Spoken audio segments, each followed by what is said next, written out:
2021. Now, what prompted this group text? What prompted him to ask that question about the White House putting pressure on Facebook to censor the lab leak theory? Earlier that day, President Biden said Facebook is killing people. That's what got him talking. That's what got him texting. That's what got him asking, can we put out this statement that the White House has been putting pressure on us to censor the lab leak theory? Ms. Sandberg responded in that text message. She said, they're scapegoating us. Mr. Zuckerberg further countered or further stated, Facebook had been combating misinformation just like the White House wanted, but now there's this coordinated attack by the White House against us. Now think about it. Facebook, Mr. Zuckerberg was saying Facebook was doing exactly what the White House wanted, but it still wasn't good enough. Now we should back up a few months. Senior White House officials, in particular the two guys testifying here today, Mr. Flaherty and Mr. Slavitt, had regular phone calls and meeting with Facebook officials. One March meeting, Mr. Flaherty said, and this is again from the internal communications we got when we subpoenaed Facebook, Mr. Flaherty said, my bias is to kick people off the platform. White House is telling a social media platform, one of the biggest ones in the world, you should kick people off your platform if they're saying things we don't like. In another one, Mr. Flaherty says he can, quote, can you change the algorithm so Americans don't see news from outlets like the Daily Wire? Telling a company, the government, the White House, telling a company, change your algorithm so Americans don't see news outlets like the conservative Daily Wire. Now, Mr. Slavitt didn't want to be left out. He also got in on the censorship effort. He told Nick Clegg he was outraged that Facebook did not remove a meme. This one right here. Did not remove a meme. What's interesting is Mr. Clegg countered that, quote, let me just read this quote. I think this is amazing. Mr. Clegg, British member of parliament who works at Facebook, countered, I countered that removing content like that would represent a significant incursion into traditional boundaries of free expression in the United States. An incursion into traditional boundaries of free expression in the United States. Think about it. You got the British guy telling the American guy how the First Amendment works. And it's not just any British guy. It's the British guy who's a member of the British Parliament telling the American guy who works for the President of the United States, this is an incursion into the First Amendment, into free expression. Now, it wasn't just Facebook. It wasn't just Facebook. On day 3, the White House sent an email to Twitter. Ms. Clark Humphrey sent the email. We've talked about this one before. This email said, January 23rd, 2021, third day of the Biden administration. Email goes to Twitter. Hey folks, wanted to flag the below tweet and I'm wondering if we can get moving on the process for having it removed ASAP. Next sentence, and then if we can keep an eye out for tweets that fall in this same genre, that would be great. White House, third day of the administration, telling Twitter, take down this tweet as soon as possible, and any other tweets like it, make sure you're taking them down too.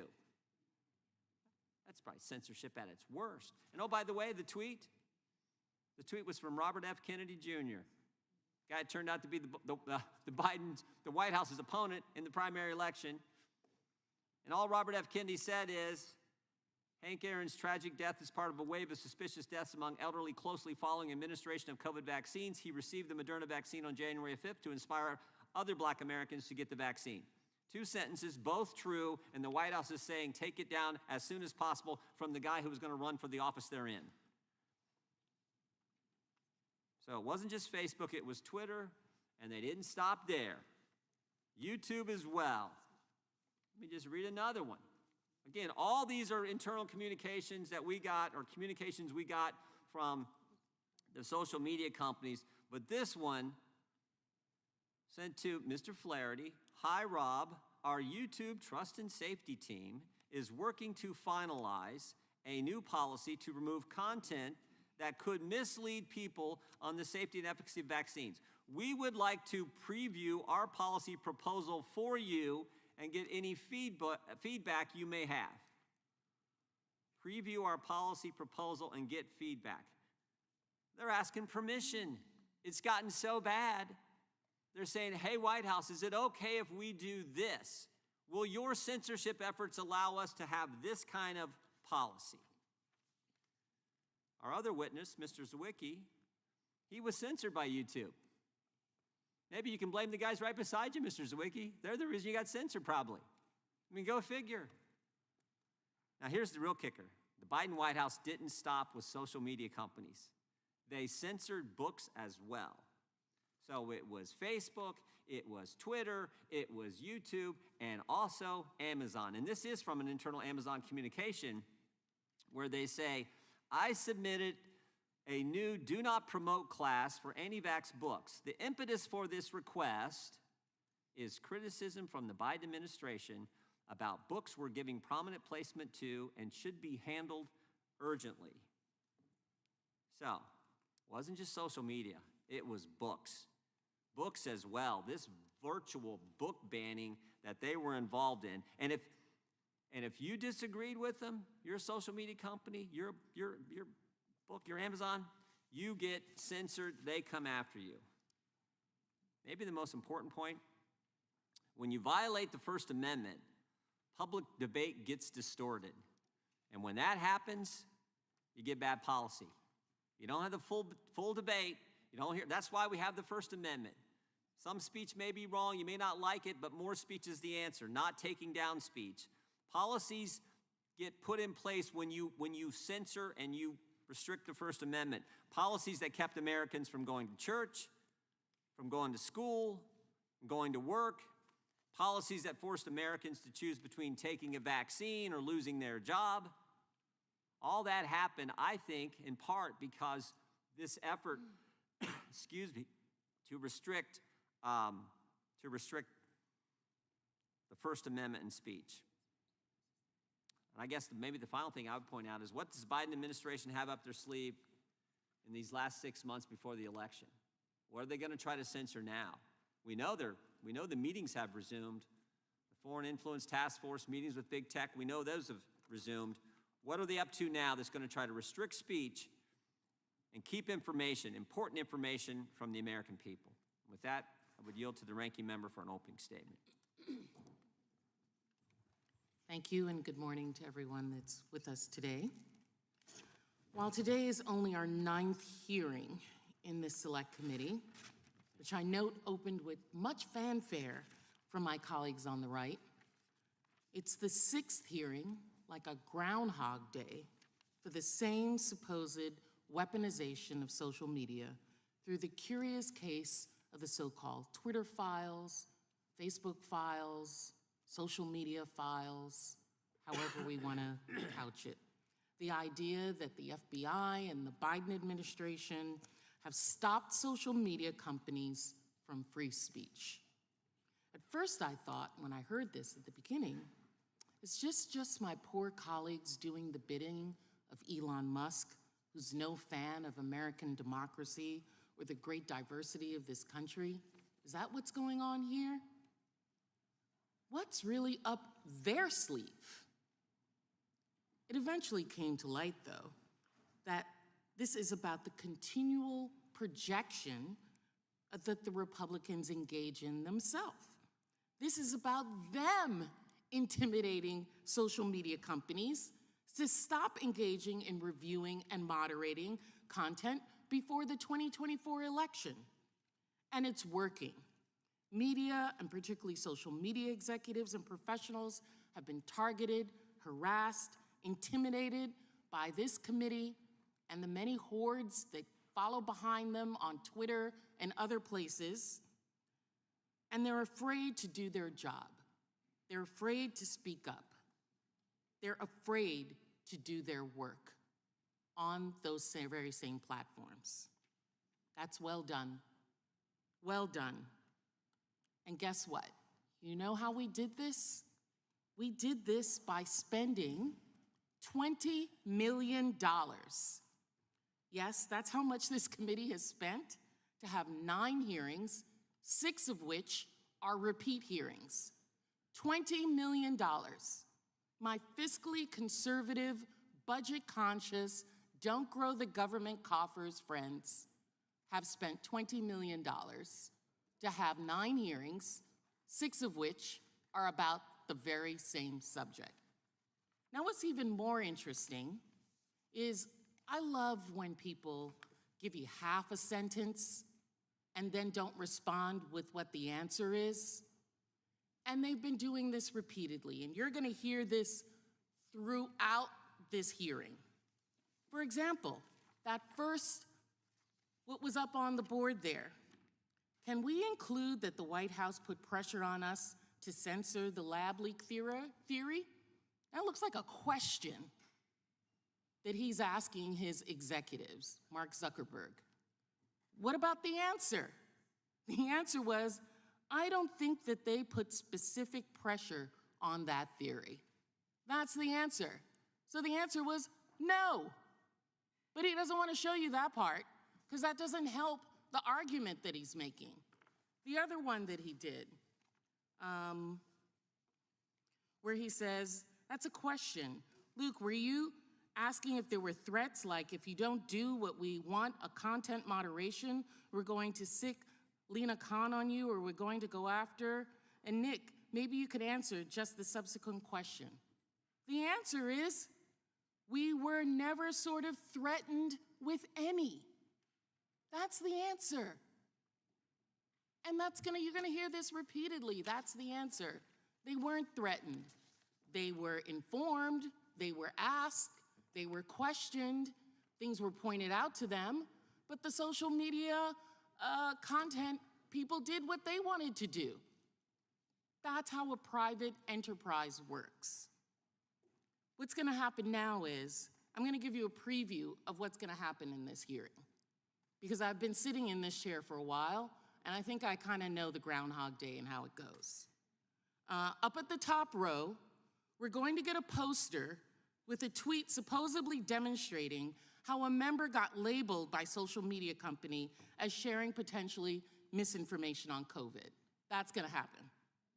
Then somewhere else down the line, we're going to hear about censorship in another country like Canada and how we as Americans need to be afraid of that happening here and how we need to make sure that that doesn't happen, and that's why we're having this hearing. Then wait for it, because you know it's coming. We're gonna hear about Hunter's laptop, because you gotta hear about the laptop. You don't have a hearing unless you hear about Hunter's laptop. And you're gonna hear the story about how it was squashed by the FBI and Trump would have won if that had been able to get out in more social media outlets. You're gonna hear that one. And then finally, the final campfire story that you're gonna hear lower down there is about how scary the FBI is. Because now they're going after people that look like them. You're gonna hear that. That's gonna be part of this hearing. So everybody can go, because I've just outlined for you what we're gonna do. Or you can watch the tapes of the 6 other hearings we've done, sometimes with the same witnesses. Thankfully, goodness, we've got some new witnesses here. We did bring back one, because it's the same subject. But I do wanna thank the witnesses today, all of whom are appearing in front of the Select Committee voluntarily.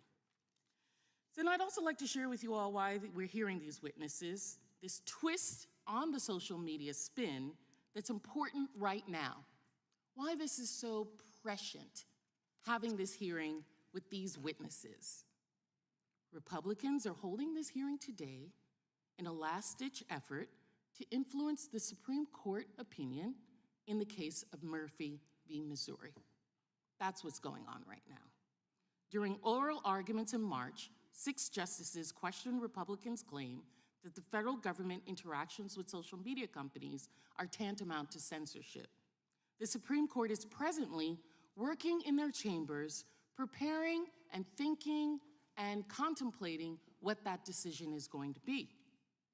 So when the chairman sent a letter to several of the witnesses asking that they testify today, the initial response was, shouldn't we wait until this court's decision? Wouldn't it be bad form to hold this hearing now and use the US Congress to unduly influence the decision? That's exactly what we want to do, is the answer. That's exactly why we're holding this hearing now, because we do want to influence the decision. We do want to use Congress for that. There's no doubt that this is completely inappropriate use of congressional oversight powers, that my colleagues are the biggest projectors ever. You know, they're like the bad boyfriend who tells you that you're the bad person when they're the ones doing the same thing that they're accusing you of. Let's take a step back and remember where we were during this time in 2021 and how, when we think about all of that, think about the projecting they're doing of using this Congress, this body, to weaponize the federal government. This Congress is actually weaponizing against social media companies. So in 2021, President Biden had just assumed office in the wake of a coup attempt that many on the other side still refuse to identify as such. More than 3,000 Americans were dying a day of COVID. 3,000 a day. That's what was happening while all of this is going on that they're discussing. Doctors, nurses, public health authorities were working to roll out a vaccine that the former president, Donald Trump, his administration initiated. Did we forget that part? We forgot warp speed. Remember that? They wanted the vaccine until they weren't in office, and then you don't want them at vaccine because it's not your president who's the one who's rolling it out. That was done to stem the tide of deaths in the face of mounting waves of conspiracy theories claiming without evidence that the vaccine was not safe. This is, while I'll repeat it, 3,000 Americans a day were dying from the direct effects of COVID. These conspiracy theories were downright dangerous. The conspiracy theories I'm referring to weren't just, now, you know, and I love her music, Nicki Minaj sharing a story that a friend of her cousin from Trinidad, something bad happened to him in his private parts after he took the vaccine. Remember that one? That the Republican majority has even used our Select Committee to give a platform to continue Robert Kennedy Jr.'s claim that COVID was purportedly bioengineered in a lab to target Black people, but to spare Ashkenazi Jews and Chinese people. These false claims that target Black people specifically, let me say, playing on the echoes of very real historic medical experimentation on Black people in America that were tantamount to genocide.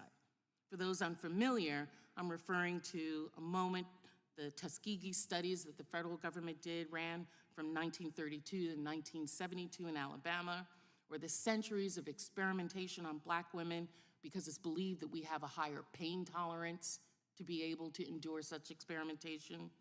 Robert Kennedy Jr.'s claims directly echoed those centuries past that as well scapegoated Jewish people and held entire communities collectively responsible for illnesses like the Black Plague, often as a precursor for massacres and pogroms. It should be no surprise, it shouldn't surprise anyone that Mr. Slavitt, Mr. Flaherty, and others in the Biden administration were concerned about these types of flagrant misinformation. They were trying to stop a once-in-a-lifetime global pandemic that had already claimed far too many lives. So yes, Mr. Slavitt and Mr. Flaherty talked to technology companies about what they were doing to stop misinformation. This isn't a violation of the First Amendment to do that. It's an example of the Biden administration doing the work that a president has been elected to do, to keep Americans safe, to check on how companies are using their platforms to inform Americans. Unless the majority forget, the government is entitled to speak for itself. It's entitled to inform, persuade, and yes, even to criticize private speakers. If you want to have First Amendment, have it for everybody. Don't just have it for who you want. Just as Justice Kavanaugh noted during the recent oral arguments, and his quote is, "My experience is in the United States in all its manifestations has regularly communications with media to talk about things they don't like or don't want to see or complaining about factual inaccuracies, end of quote. In fact, Mr. Jordan's own staff regularly communicates with the press. He and I communicated with the press about the content of articles, and you know what? We're entitled to do that. The chairman and the majority claimed that Mr. Flaherty and Mr. Slavitt somehow, quote, coerced social media and technology companies into removing content. But this committee, Republican staff, have gathered hundreds of hours of testimony showing that that is simply not the case. Over and over again in those testimonies, you'll see social media company executives told the committee that no matter who identified concerning content, whether it's a member of the general public, members of Congress, the White House employees, the companies evaluated the content against their own internal policies, only took action if the content violated those policies. And over again, social media company executives told the committee in no uncertain terms that no government official ever coerced them into taking action, no government official ever threatened them with any adverse consequences if their companies did not take action, and no government official ever promised them any benefits if they did take action. The committee has heard hours of testimony to that effect, but the majority has consistently rebuked our side, the minority's request that the testimonies be made public. The majority, who has controlled the tapes, likewise declined to provide us with copies of hundreds of hours of video taken during those investigations. That's because they know the evidence shows that their big investigation, their $20 million investigation, is a flop. Just like their impeachment investigation was a flop. Has anyone forgotten that the investigation hinged entirely on a 1023 form that was later determined to be completely fabricated? That's right, the key witness turned out to be passing along what may well have been Russian disinformation. And apparently that's the name of the game now. The extreme MAGA majority has spent its time, not to mention tons of taxpayer dollars, on baseless investigations that have gone nowhere.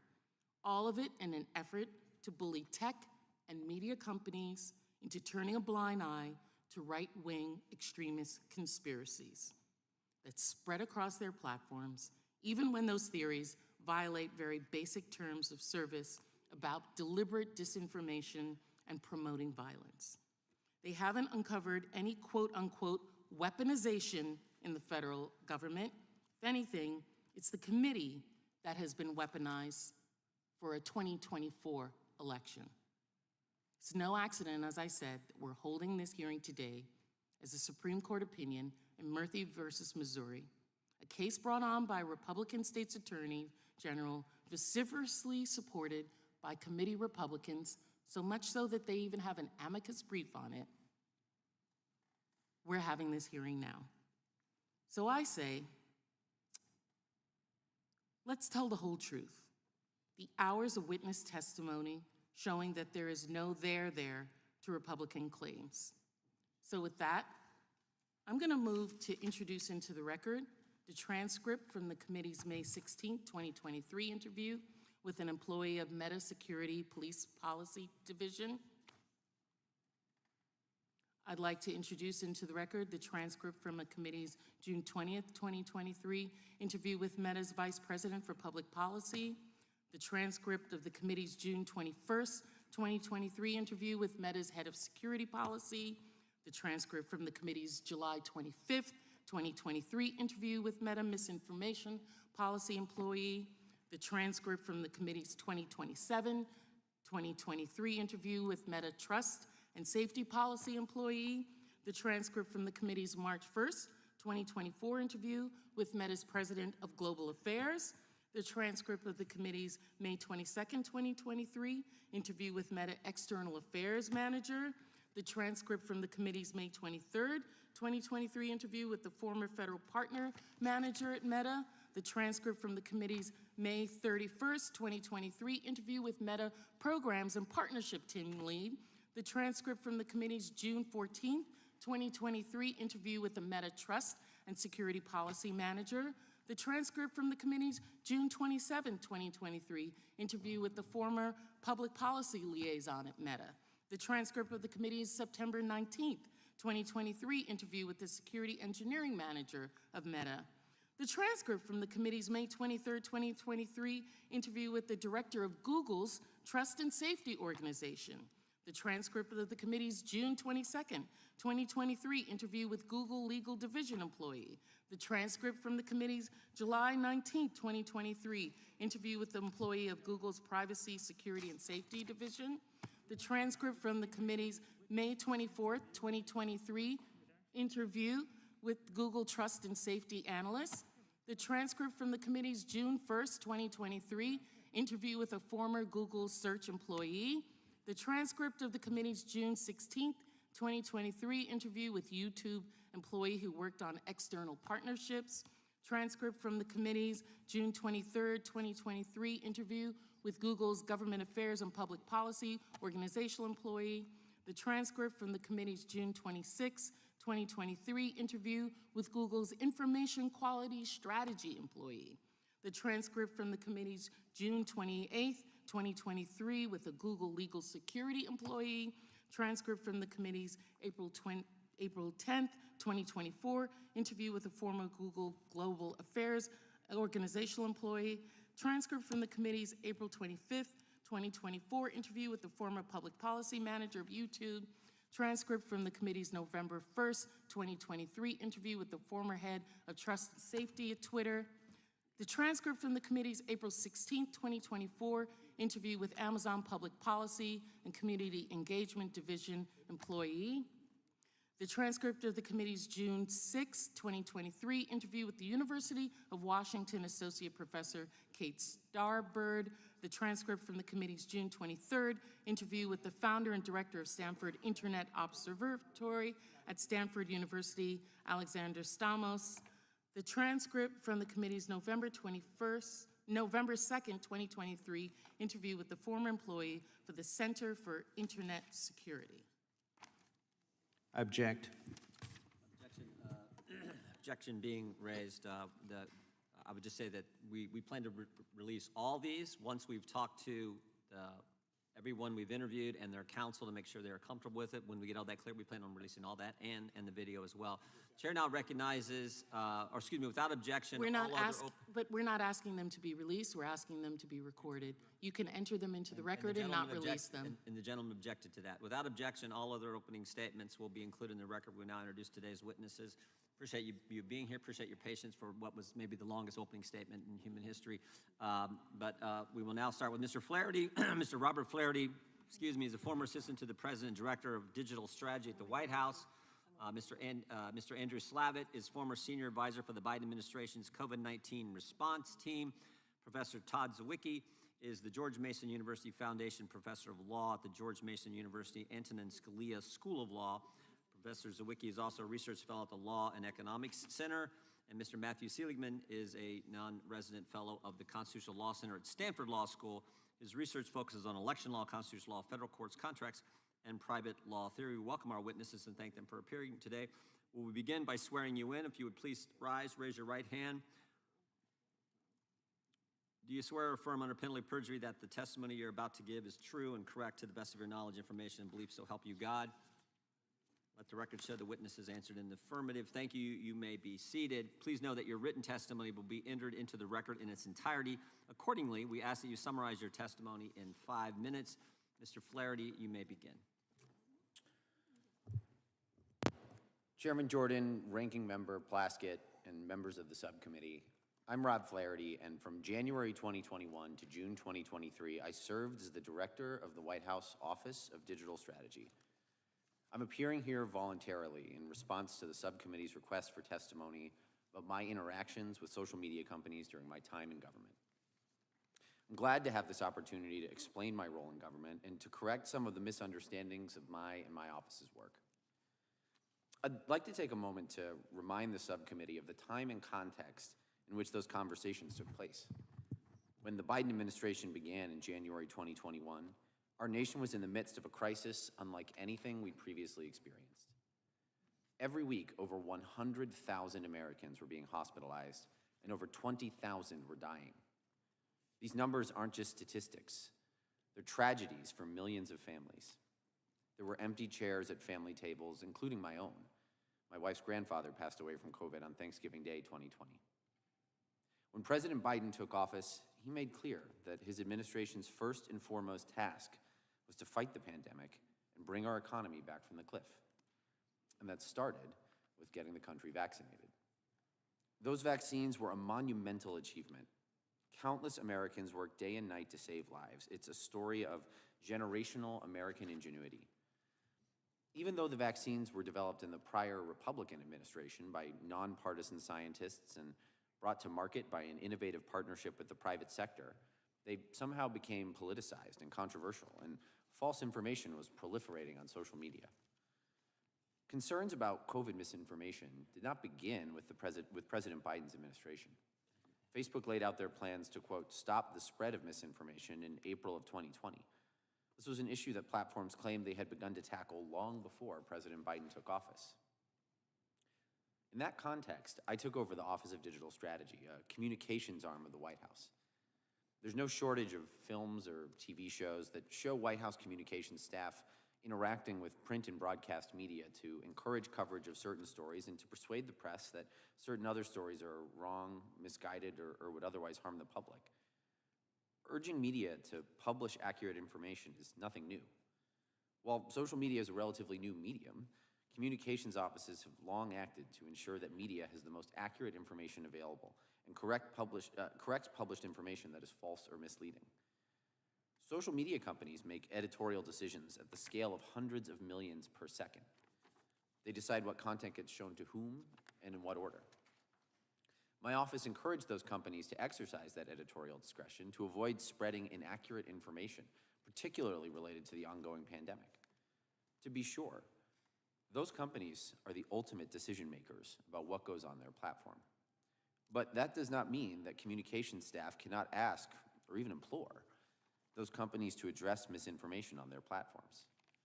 While social media companies have publicly announced content moderation policies concerning COVID misinformation, those policies were often opaque and difficult to understand.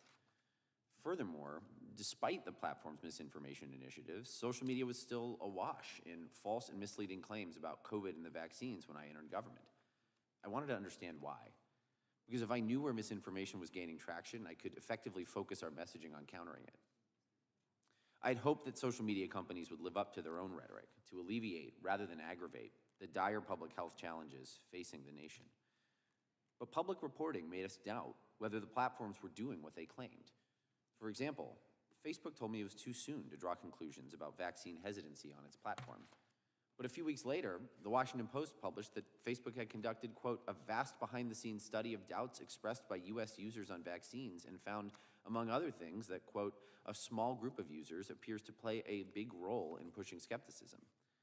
With lives on the line and confronted by what I believed to be dishonest actors, my tone reflected the urgency of the matter and the stakes at hand.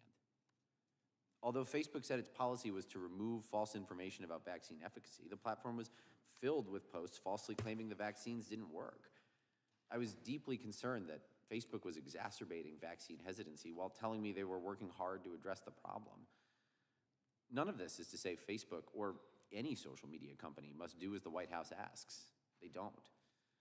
While I asked platforms to step up and adhere to their own stated priority of reducing misinformation on their platforms, which would assist in ending the pandemic, the choice was theirs.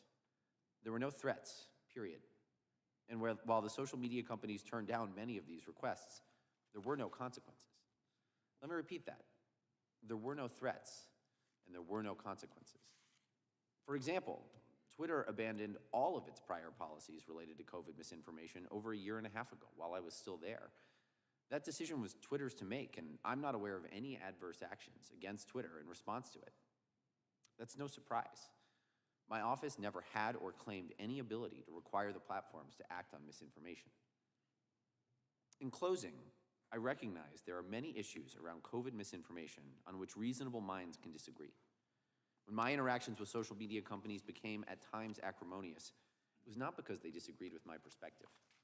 was because the answers they provided to my questions about misinformation policies and algorithms were incomplete, misleading, or downright wrong.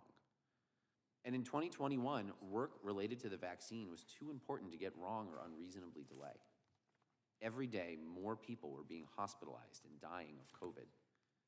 Some of those lives likely could have been prevented if more people were vaccinated.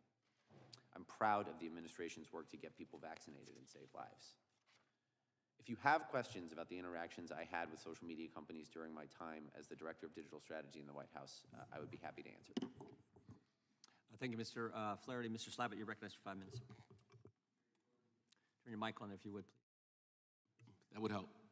Chairman Jordan, Ranking Member Plaskett, members of the Select Subcommittee, I'm here today voluntarily to discuss my work on the COVID response team at the peak of the pandemic.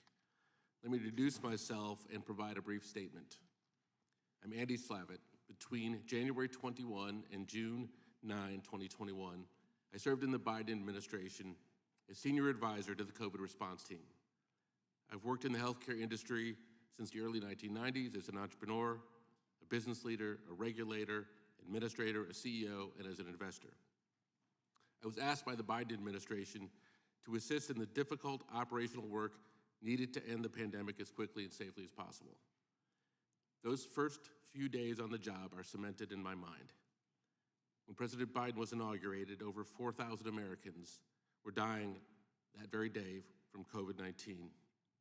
By January 2021, the number of COVID deaths was increasing so rapidly, it had become the #1 cause of death in the United States, nearly 50% higher than heart disease, the next leading cause.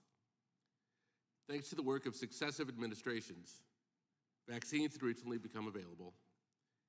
In those early months, we procured and assisted in the production of vaccines, sent military troops into the field to help Americans get vaccinated, and coordinated the many moving pieces of a response while providing the public with straightforward and clear information so they could keep themselves safe. As we did, we could see hospitalizations and the death toll begin to meaningfully decline. By June 2021, when I left the administration, more than 300 million doses of the vaccine had been administered to 2/3 of the public had been vaccinated. As a result, the number of COVID deaths were reduced in the 139 days of my tenure by 90%, from 4,000 on day 1 to 400, the lowest since the pandemic began. By June 2021, COVID-19 had dropped from the top cause of death to the 7th.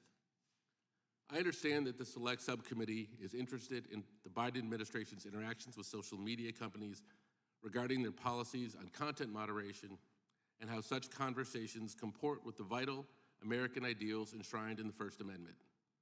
They were entirely consistent. My communication with social media companies consisted of a limited number of conversations, mainly concentrated over the course of a few weeks in the middle of my 4-month tenure. I was guided by 2 principles in my interaction with social media companies. First, any content decisions and judgments about their enforcement are strictly the domain of social media companies. While policies varied, most social media companies during the pandemic adopted standards designed to prevent what they considered to be the most harmful false content from spreading on their sites. Second, where public safety is concerned, having policies was not enough. As you will see today, I questioned social media companies on how those policies were implemented. Look, we are all aware of the issues that social media companies must contend with, from hate speech to sex trafficking, to the sale of illegal drugs like fentanyl, to foreign adversaries attempting to sow terrorism or violence. It is useful for Congress and the executive branch to be able to have an open dialogue on these challenges with social media companies. It was not our job to set or enforce policies on social media companies. It was our job to understand how those policies were implemented and how their decisions would affect the safety of the American public. Despite any concerns I had about the impacts of the COVID misinformation, to my knowledge, no one within the administration ever sought to make decisions for Facebook or any other social media site over their content moderation. Further, we had no intention of coercing social media companies into taking any action, and I never received any indication that our dialogue ever was interpreted that way. Facebook and other social media companies heard our concerns and occasional complaints, and I would like to think they considered them. But I want to be clear that they made their own decisions. Starting even before this administration took office, Facebook reported publicly and told us that they had removed 20 million pieces of COVID content that violated their policies. Finally, I want to add that these conversations were not held in secret. We have spoken publicly about our interactions with Facebook, and they were the subject of a long interview, which I sat for with the New York Times. In closing, I want to thank the Congress for providing resources to successive administrations to fund vaccine development and help Americans through these dark times. By some estimates, these actions in the vaccination program alone saved 3 million American lives. Thank you for your time and your consideration of these perspectives. I would be happy to answer your questions to the best of my ability. Thank you, Mr. Slavitt. Mr. Zawicki, Professor Zawicki, you're recognized for 5 minutes. Thank you, Chairman Jordan, Ranking Member Plaskett, and members of this Select Subcommittee. Thank you for the opportunity to appear here today to tell you about my experiences during COVID, but my experiences, I think, representative of millions of Americans who not only were denied the opportunity to speak freely about COVID policy and issues related to their own health, but millions of others who were denied the opportunity to receive information essential to their health decisions, the health and safety of their families, and important matters like public policy, such as whether schools should be closed, vaccine policy, vaccine passports, and other sorts of things. I got COVID. I was an early adopter in the first week of March 2020, and so had natural immunity. A year later, my university tried to impose a vaccine, did in fact impose a vaccine mandate. I asked them if they would recognize natural immunity. They did not. So I sued them with the help of one of my lawyers who are here today, Representative Hageman. Thank you for your help with that. And we prevailed, and I'm grateful to George Mason for granting me an exemption. But as I dove into these waters, what I discovered quickly was that all of the major news media, pretty much, were part of a cartel to suppress any heterodox opinions about COVID. And so as a result, I became very active on social media, and I discovered a number of doctors, such as the great Dr. Human Norchasm, my immunologist, who was tweeting and the like. And I became a very active participant. I gave lectures, I gave interviews about COVID policy and my case to try to inform the public. What I discovered was that there was this system of censorship going on quite clearly. I had been a very active user of Facebook early on, and then somewhere during the period that is under investigation, it became quite clear that my Facebook feed was being shadow banned. Do I know that for sure? No, because there's apparently no way of determining whether or not you're shadow banned on Facebook, but I could tell that my engagement had gone down. As I relate in my testimony, I had two programs removed from YouTube. One was an interview with the Bill Walton Show, not the basketball player, that described my case, and another was a lecture that I gave describing my case and the scientific evidence that underlies it. Both of those were removed from YouTube without explanation.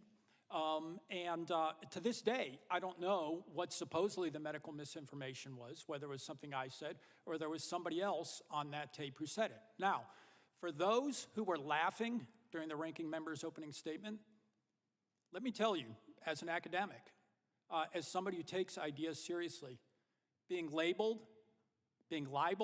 as a spreader of medical misinformation is not a joke. Being denied access to information from doctors that is relevant to my health and my family's health is not a joke. This is not a game. This is my life, and this is a life of a lot of other people. What we saw going on during this period was an ongoing demand, now we've discovered an ongoing demand for immediate and swift action to censor people like me. There was no information provided that I could see in any of the records that have been produced that anything I said was wrong. I document my testimony, all of the things I said and the basis for saying it. Yet people like me were censored by people like them because they did not like what I was saying. And the First Amendment protects not just my right to speak, but my right to receive information that's relevant to my health. That was the seminal case of the Supreme Court in the Virginia pharmacy case, was that was a case about receiving medical information. I have a friend who is a leader in the vaccine injured group, React 19. He was part of a Facebook group. He suffers to this day from chronic inflammatory demyelinating polyneuropathy, an autoimmune disease brought on by the vaccines, where literally his immune system is eating away at the protective myelin insulation that insulates his nerves all over his body. He joined a Facebook group for other people who are suffering like him, who had tens of thousands of people who were injured by the vaccines. That group, what did Facebook do with that group? They terminated it with no notice and no explanation. Now, I don't know whether that was done because some sadistic employee at Facebook just decided that they were going to terminate vaccine support groups. Maybe it was because Mr. Slavitt and Mr. Flaherty succeeded with their hectoring of getting Facebook to finally take action against people like my friend and his group. But what I do know is that was wrong, and that was cruel, and I do know that is exactly what Mr. Flaherty and Mr. Slavitt were demanding of Facebook and other social media companies. They wanted to see action, and they wanted to see this sort of information taken down. I appreciate this committee looking into what was going on here, and millions of Americans appreciate the committee getting to the bottom of this and this egregious abuse of power that we saw in suppressing ordinary Americans' free speech rights during the COVID pandemic. Thank you. Thank you. Thank you, Professor. Mr. Seligman, you're recognized for 5 minutes. Chairman Jordan, Ranking Member Plaskett, and members of the committee, I thank you for the opportunity to testify today. The focus of today's hearing is, once again, allegations of censorship by social media platforms purportedly at the behest of the federal government under the direction of the Biden administration. And once again, it bears repeating, the First Amendment applies to governmental restrictions of speech, not private conduct. The plaintiffs in the case now captioned Murthy v. Missouri at the Supreme Court instead argue that the federal government coerced those platforms into censoring disfavored speech through the application of the platform's own content moderation policies. That accusation lacks a reasonable basis in law or, just as importantly, in fact.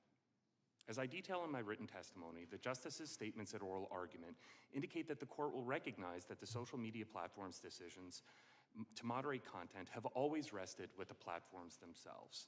There's no evidence in the record, or anywhere else for that matter, indicating that any governmental official ever threatened governmental action of any kind if the platforms did not take action on any particular piece of content. So I'll begin with common ground. All agree that if the government coerces a private social media platform to remove content, that coercion renders the private platform's decision subject to the First Amendment. All agree. The real questions in this case are, first, as a matter of law, what governmental conduct amounts to coercion? And second, do the facts alleged by the plaintiffs in this case amount to such coercion? Based on the oral argument, I believe that the justices recognize and will hold that the allegations here do not. The communications between governmental officials and social media platforms were efforts by the government to provide factual information and, at times, to express the government's perspective on the types of content it believed was appropriate for platforms to promote. That effort of persuasion, even when it used strong language, did not violate the First Amendment. As Justice Scalia once explained, it is the very business of government to favor and disfavor points of view on innumerable subjects. To take one example, the plaintiffs argue that the Cybersecurity and Infrastructure Agency violated the First Amendment by sending messages to platforms flagging content as false, explicitly stating that the agency made no recommendation about what the platform should do about that content, and explicitly stating that the government would take no action at all based on the platform's content moderation decisions. That does not protect free speech. That muzzles the government in its efforts to assist social media companies as they combat the onslaught of misinformation that plague their platforms. Today's hearing will focus on communications between platforms and Mr. Slavitt and Mr. Flaherty. Some of those communications use strong language, but strong language does not convert governmental speech into coercion. As the Deputy Solicitor General explained at oral argument, the First Amendment is not a civility code. And Ranking Member Plaskett quoted Justice Kavanaugh saying that his experience in government is that the government in all its manifestations has regular communications with the media to talk about things they don't like or don't want to see or are complaining about factual inaccuracies. Justice Kagan agreed. She says that this happens literally thousands of times a day in the federal government. The stakes are high. We're fast approaching an election season that promises to be at least as politically polarized as the last. We know from experience that social media is a primary vector of election misinformation. We know that technological advances in artificial intelligence, including deep fakes of candidates and governmental officials, present grave risks to our democratic system. And we know that foreign adversaries will attempt to flood social media platforms with disinformation to sow discord, unrest, and unwarranted doubts about the integrity of our elections. We must not deprive the nation of critical tools it needs to protect itself in the face of these threats. I encourage the committee to hold another hearing after the Supreme Court issues its decision in Murphy v. Missouri by late June, so we can engage in a productive conversation and dialogue about how to address these pressing threats while protecting Americans' First Amendment rights. I welcome the committee's questions. Thank you, Mr. Seligman. We'll now proceed with 5-minute questions. Mr. Flaherty, when the Biden administration told Americans that the vaccinated couldn't get the virus, were they guessing or lying? Congressman, I think first of all, it's important to remember my role in this discussion, which is as a communicator on behalf of You work for the Biden administration, you're assistant to the president. It's a simple question. When they told the American people that if you get the vaccine, you will not get the virus, was that a guess or was that a lie? Congressman, we were communicating on behalf of the administration. We were communicating the best information provided by some of the best medical scientists in the world in Atlanta, Bethesda, and beyond. Our role is let me ask you a simple question. Can the people who got the vaccine, could they still get the virus? Congressman, again, I'm not here as a medical expert. No, that's just common. Everyone knows that. Of course they can. I'm just asking you a simple question. Well, let me do it this way. What's the definition of misinformation? Congressman, certainly there's different and varying definitions of mis and disinformation. At the end of the day, the platforms. Tell me the difference. Tell me what misinformation is. Congressman, these are decisions that the platforms ultimately get to make about how they. I'm not asking that. I'm a simple question. What's misinformation? Well, Congressman, I think it's important in the context of these. How about you, Professor? Can you tell me what misinformation is? I assume it would be saying something was completely untrue. Saying something that's untrue, but with no intent. No intent. Disinformation, this is what all the misinformation experts tell us. Misinformation, saying something that's not accurate. Disinformation, saying something that's not accurate with the intent to mislead, right? That sounds right to me. You agree, Mr. Seligman? That's the common definition in the misinformation industry out there? Yes, my understanding. Okay, that's the definition. So now, Mr. Flaherty, how about this question? When the Biden administration told the American people that the vaccinated couldn't get the virus, was it misinformation or disinformation? Congressman, again, we were communicating the best medical research that we had at the time on behalf of a group of some of the best doctors in the world in Atlanta and Bethesda. When the Biden administration told the American people that the virus didn't come from a lab, was that misinformation or disinformation? Congressman, again, I can't speak to discussions that were had on that topic. It's been a couple of years, but again, generally. The White House put pressure on us to censor the lab leak theory. This was something the White House cared about, so much so that Facebook was having, the top people at Facebook were having a group discussion on it. So I'm just asking, when they said that, was that misinformation or disinformation? Congressman, I can't recall the specific example. When the Biden administration said that masks work, was that misinformation or disinformation? Again, Congressman, we were communicating the best research at the time, but I also believe that was a discussion that began in the previous administration as well. How about what Professor Zawicki brought up, Mr. Flaherty? When the White House said there was no such thing as natural immunity, was that misinformation or disinformation? Again, Congressman, I am not a medical expert, and my job was to communicate on behalf of a team of medical experts. So you weren't a medical expert, but you could suggest to Facebook that they needed to change their algorithm so that the American people would not see stuff from the Daily Wire. They'd only see stuff from the New York Times. You can do that, but you can't tell me if they were guessing or lying when they said something that was absolutely not true. Well, again, Congressman, my role was as a communicator on behalf of the best information available, and the role of the platforms was to have a set of policies that they enforced on their own. And that, my engagement with them had, no bearing on what they're. No bearing? No bearing? Well, Congressman, The again, third these are- day, who's Clark Humphrey? Clark Humphrey was the digital director for the COVID. Did you work with her? Yes, Congressman, I did. Part of the White House operation in the same area, right? You worked with her? Congressman, she worked in a similar area. Yeah, okay. And so when she said on the third day of the Biden administration, wanted to flag the below tweet, wondering if you can get moving on the process for having it removed ASAP. That's not trying to impact what the platforms do. That's not telling the platform what kind of speech can be out there. Congressman, again, we had the ability to flag whatever we wanted, and the platforms had an ability to say, no, I can't speak to whether or not they took any action on the particular Well, no, social if media they said no, content they in get question. the President of the United States says that Facebook's killing people. They obviously felt the pressure. That's why they're having that group text conversation. How about this one? When the Biden administration told the American people the border is secure, was that misinformation or disinformation?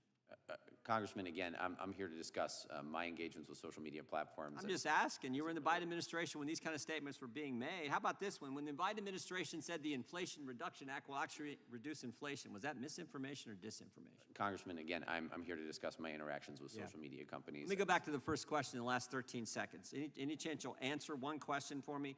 When the Biden administration told the American people that the vaccinated couldn't get the virus, were they guessing or lying? Congressman, we were communicating on behalf of the best medical research that we had available at the time. All right. I yield. The ranking member is recognized for 5 minutes. Thank you. May I ask that you yield the time to Mr. Connolly? Oh, yeah. First. I can do that with whoever you guys want. Thank you. The gentleman from Virginia is recognized. I thank the chair, and I thank my friend for her graciousness. Got a little problem with my knee this morning. Mr.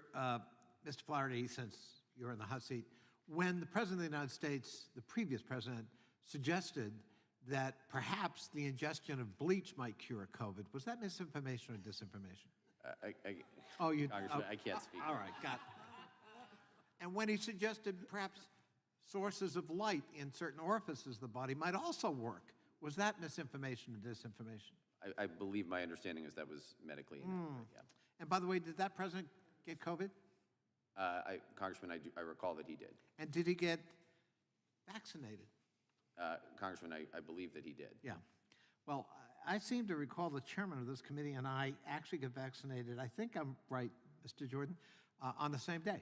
We were in the same clinic here on the Hill when the vaccine first got... That's not accurate. Oh, is that not? I thought I saw you. You might have saw me, but I didn't get vaccinated. Okay, I'm sorry. Well, at any rate, he was hanging around. My office is close to where you got vaccinated. I didn't. So I want to show some photos from an information slideshow that was presented to social media companies by the CDC to inform these companies of false information. What Professor Zawicki apparently refers to as hectoring by you, Mr. Flaherty, and you, Mr. Slavitt. These slides also included facts provided by the CDC of correct scientific-based information. And I want to take a moment to go through some of these posts that the government identified for social media companies as false information. That hectoring that seems to bother Professor Zawicki. It basically, on the screen, as you can see, there was a theory floating around in social media in the first half of 2021 that said COVID vaccines cause humans to become magnetic. For example, one of these posts states the magnetism from the vaccine reportedly spreads throughout the body over time. And it shows pictures of a person's arm in the middle there with spoons attached to it from the magnetic attraction. Mr. Slavitt, is there any evidence at all that COVID vaccines caused human skin to become magnetic? No, Congressman, not that I'm aware of. So after I get the vaccine, I don't need to start holding forks and spoons in my arm to see if they stick? Yeah, nothing that I'm aware of. I think Nothing that you're... And there are, quote, self-reproducing nanoparticles in the vaccines that take over our bodies that cause metal objects to stick to you. That's also false? Yeah, there was a common internet rumor, but that was not true. I wouldn't... So what did... You were concerned after, I mean, during COVID, that we best know of, 1.2 million Americans died. almost everyone in the country got COVID at one point or another. I got it twice. Almost all of us, like you, Mr. Flaherty, lost family members or friends who succumbed to the virus. And I don't know, I have a different interpretation perhaps of your actions, which is you were desperate to get correct information out to protect lives. And we didn't, in the beginning, we didn't know everything we needed to know about COVID. It was a brand new virus, not a lot of studies. We weren't sure what worked and what didn't. We weren't sure about protections.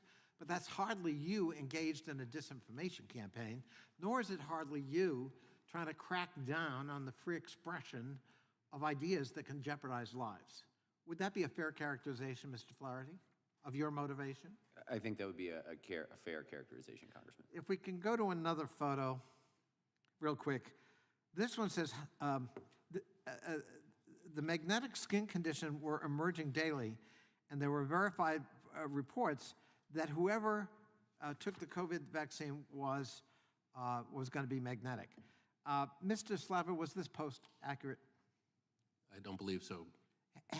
And this one got to Moderna. It actually slandered Moderna vaccine by saying it contained a deadly poison that was not even approved for veterinary use, let alone human use.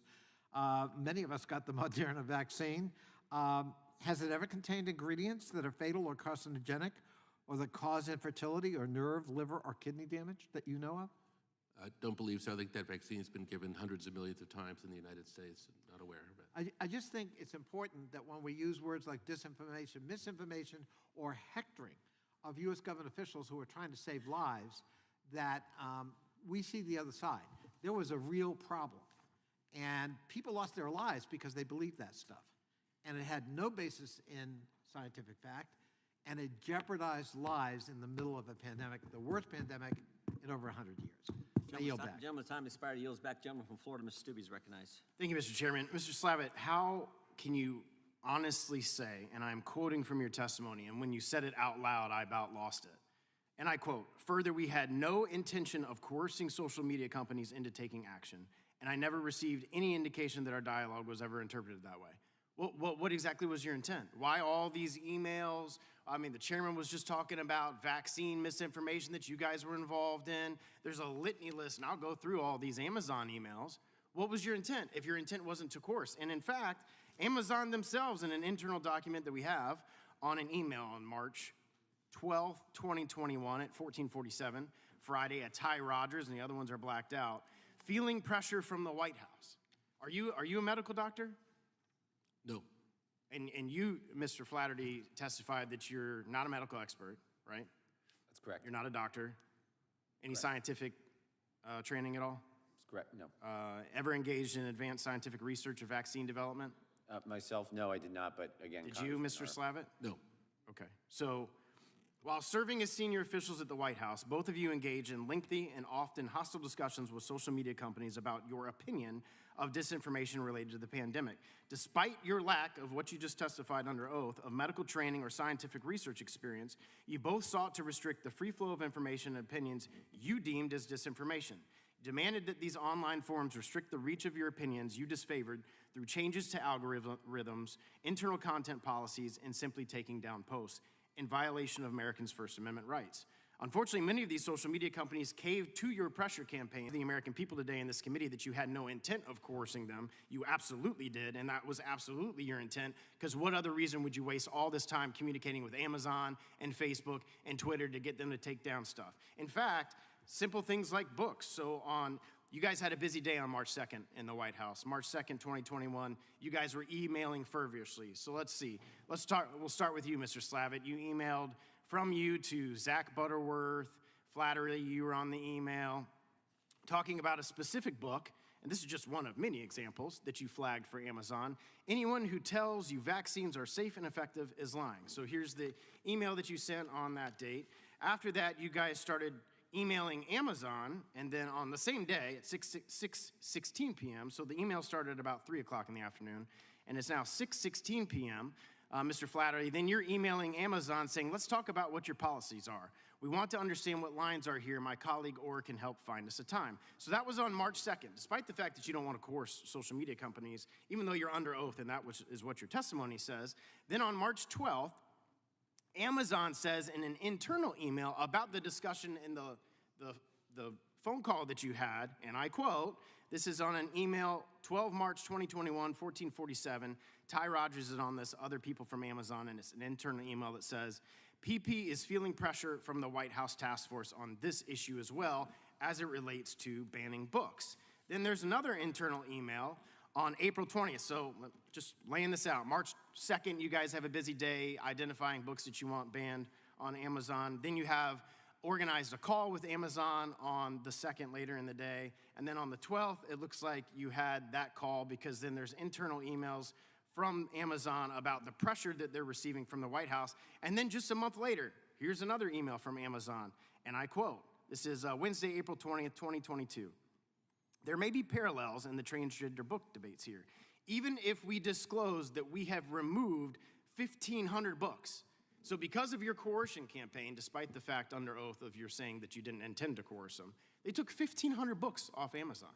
So it's like the American people are smarter than what you think you can just say that you didn't coerce them. They're smarter than that. They realize that that's a complete and outright lie to the American people because they have all of this information now thanks to the great work of this committee and the chairman of getting actual email correspondence and records of phone conversations of you talking to people at Amazon, people at Facebook, people at Twitter to take down not just books and then our testimony here from another witness of him on Facebook. All of this work that you did was clearly intended to coerce the social media companies to act in a certain manner. And to testify otherwise is a complete and outright lie to the American people.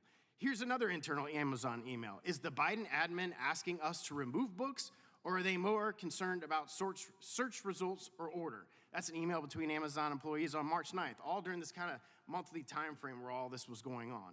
High levels of propaganda. This is another email from you on that same day. Man, it was a busy day at the White House for emails. March 2nd, 2021, Slavitt emailed Amazon's Vice President of Public Policy asking who to the White House could talk about the, quote, high levels of propaganda and misinformation and disinformation on Amazon's online bookstores. A month later, they banned 1,500 books. So to testify under oath that you didn't intend to coerce these social media companies to act in a certain manner favorable to your political position is an outright lie to the American people. I yield back.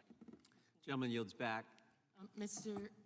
Chair, I'd ask unanimous consent to enter into the record excerpt from the committee's April 16, 2024 interview with the Amazon employee who received the email that's been discussed, in which the employee explains that Amazon did not take down any content and that they had been working on policies regarding vaccine-related books. Chairman, I object. That's not a unanimous consent to insert. Can you please let me finish No, you're not allowed my to statement? Mr. Chairman, you're not allowed to Have some testify respect. on a You unanimous guys have been consent. talking over me all morning, and I'm getting a little tired of it now. Mr. Chairman, Can I we have some object and I ask you to respect for rule. one another here? Mr. Chairman, I An object. objection. There's been an For objection. I object to unanimous vaccine-related books on consent. Amazon for weeks before the Slavitt email.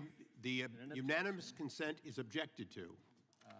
Mr. Chairman, I'd like to move that what the gentlelady is trying to insert into the record Yes. be allowed to be inserted into the record and Move- not call move for to table. recording. Second, objection. no, There's been an second the motion. Move the table. We're in 5-minute questions. Who's I'm asking chair for a second of recognizes that the ranking motion. member for 5 minutes of questioning. I'm not using my Chairman. 5 minutes of question. I'm talking about this motion at this time. And you said that there was an objection to the motion. I move that there be a roll call There is on the no, motion. there's no valid motion been made. point of You order. asked for unanimous consent. There And was an then I objection. said, Ms. was an Sanchez objection. moved a motion. was- which it I- was Ms. I'm Wasserman sorry, Schultz. Ms. Wasserman Schultz had a motion was motion made. which I seconded. On a point of order, Mr. Chairman. Point of order.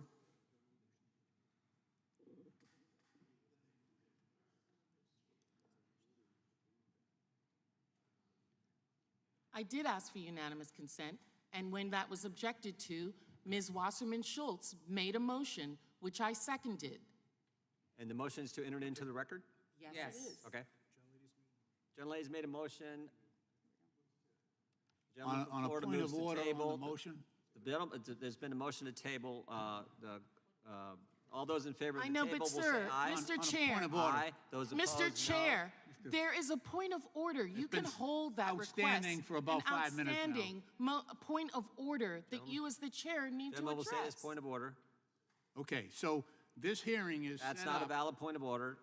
You haven't even heard him finish his this hearing- sentence. This Point of hearing order is- has to start with a reference to the section and the order. You can't just start talking. No, There's been a no. motion to table.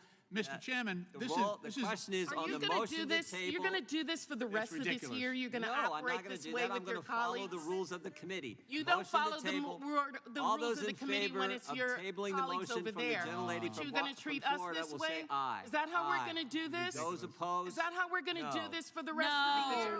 Mr. Chairman, I ask You for a have no recorded vote. respect for your colleagues. This Mr. is Chairman, ridiculous. I ask for a recorded vote on the motion to table. Well, hang on one second. I haven't even said, according to I think After the you- ayes had it. The gentlelady has asked for a recorded vote. Clerk will have the clerk come out and call the roll.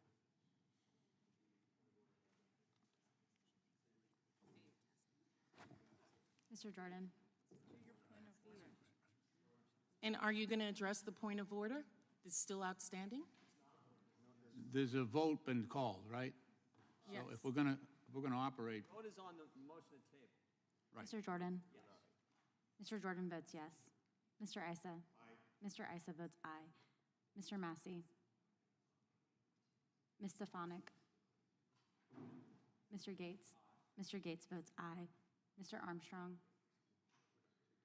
Mr. Stube. Mr. Stube votes yes. Mr. Bishop. Mr. Bishop votes yes. Ms. Kamak. Ms. Kamak votes aye. Ms. Hageman. Ms. Hageman votes yes. Mr. Davidson. Mr. Davidson votes aye. Mr. Fry. Mr. Fry votes aye. Ms. Plaskett. No. Ms. Plaskett votes no. Mr. Lynch. No. Mr. Lynch votes no. Ms. Sanchez. Hell no. Ms. Sanchez votes no. Ms. Wasserman Schultz. The irony of not allowing introduction of information into the record, which is a typical action for on Objection. a hearing that is based on Objection, Chairman, there's their a roll call. objection in. to information being squelched is not lost on me, and I vote no. Ms. Wasserman Schultz votes no. Mr. Connolly. Mr. Garamendi.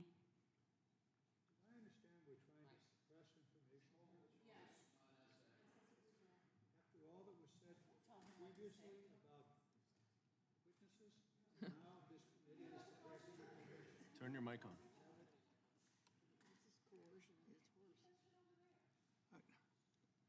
I'm trying to understand, the question before us is, the committee wants to suppress information. Oh, table information, so that we don't have the information available to us.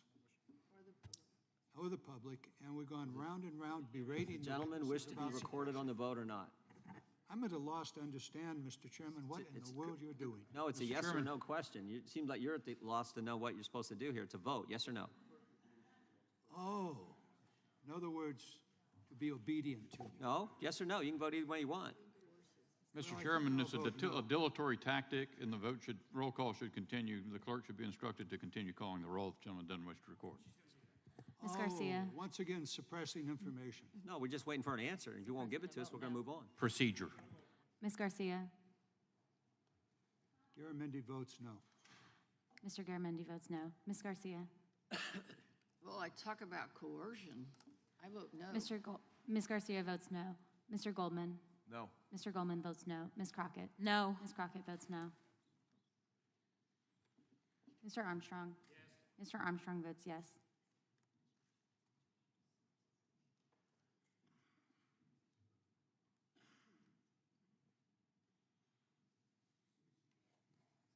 Clerk will report. Mr. Chairman, there are 10 ayes and 8 noes.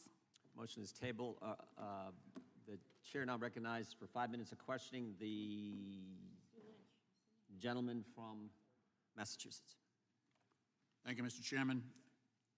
I know that we've referred to several quotes by Mark Zuckerberg already this morning. One of his famous lines is, the question, this is Mark Zuckerberg, the question that I ask myself every day is, quote, is this the most important thing I could be doing? And I think this committee should ask itself the same question. You know, when we opened this select subcommittee on so-called weaponization of the federal government, we had great fanfare. This room was packed. This room was packed. We had all kinds of news cameras and extra security, jam-packed, reporters, a line out the door. Those extra tables that you see on the side there, the 60 or so extra chairs are for the press that didn't show up today. And even half of the Republican members didn't show up until we had a roll call. We should ask ourselves, is this the most important thing we could be doing today? Mr. Seligman, I want to ask you about election denial and its impact on the integrity of our electoral system.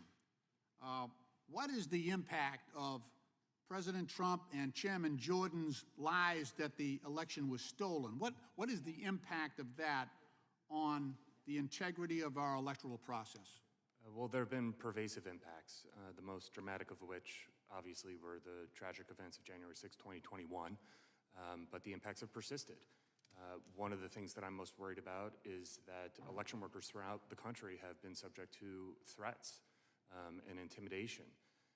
And one of the consequences of that is that these election officials, both elected officials and civil servants, have been leaving service, and that leaves the election administration system in the United States dangerously understaffed with experienced election workers. And there's a direct tie between the threats that these election workers have experienced, their decisions to leave, and the misinformation about the 2020 election.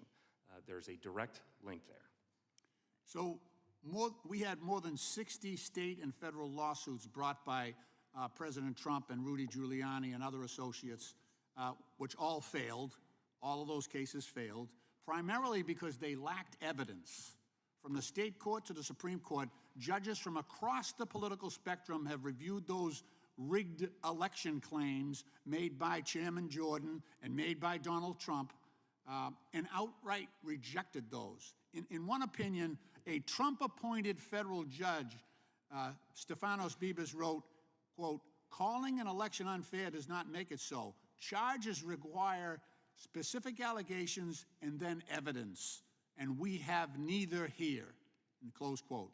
And again, in throwing out Rudy Giuliani's attempt to discard millions of legally cast votes in Pennsylvania, federal district court judge and former state Republican Party official Matthew Brand ruled that, quote, "This court has been presented with strained legal arguments without merit and speculative accusations unsupported by evidence." He also found the case made by Giuliani to have been haphazardly stitched together like a Frankenstein's monster, close quote. Mr. Seligman, what steps can we take to curb disinformation and return the American people to a shared reality about our electoral process? Well, I think both government and media, including social media platforms, have a role to play here. So one of the most important governmental roles to play here is to provide accurate information. And so the Cybersecurity and Infrastructure Security Agency plays an enormously important role in doing so. It provides information to the public and to media organizations, including social media platforms, about accurate information in order to counteract misinformation. It also, at times, flags misinformation, false information about the mechanics of voting, who's eligible to vote, on what day they may vote, the manner they may vote. Is it by mail or is it by text message?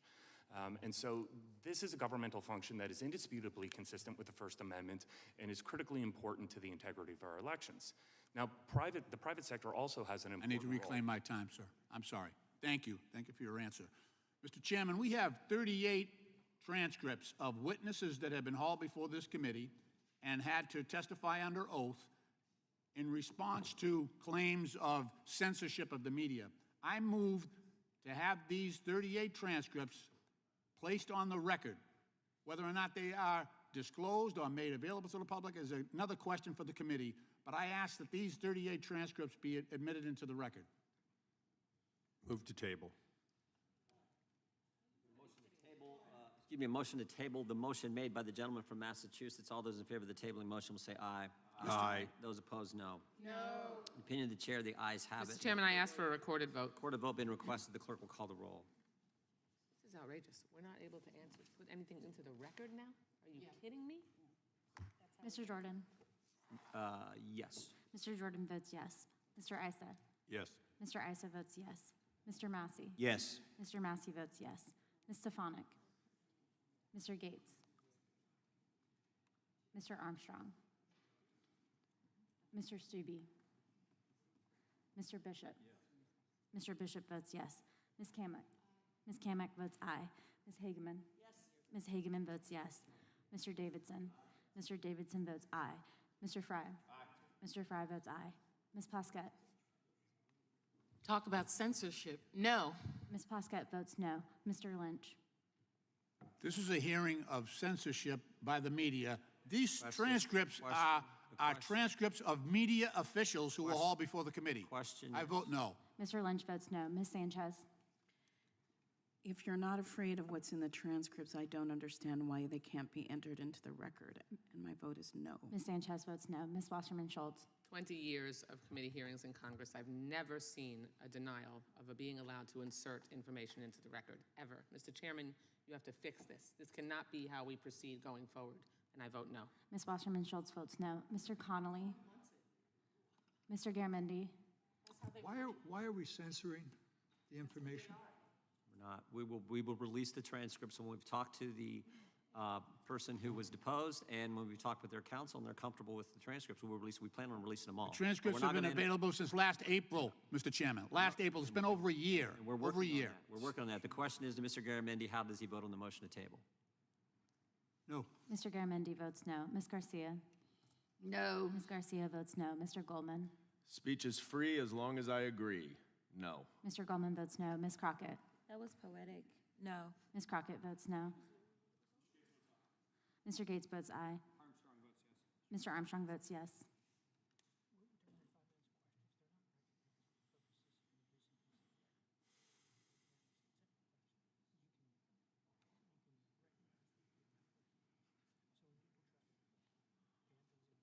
Clerk will report. Mr. Chairman, there are 10 ayes and 8 noes.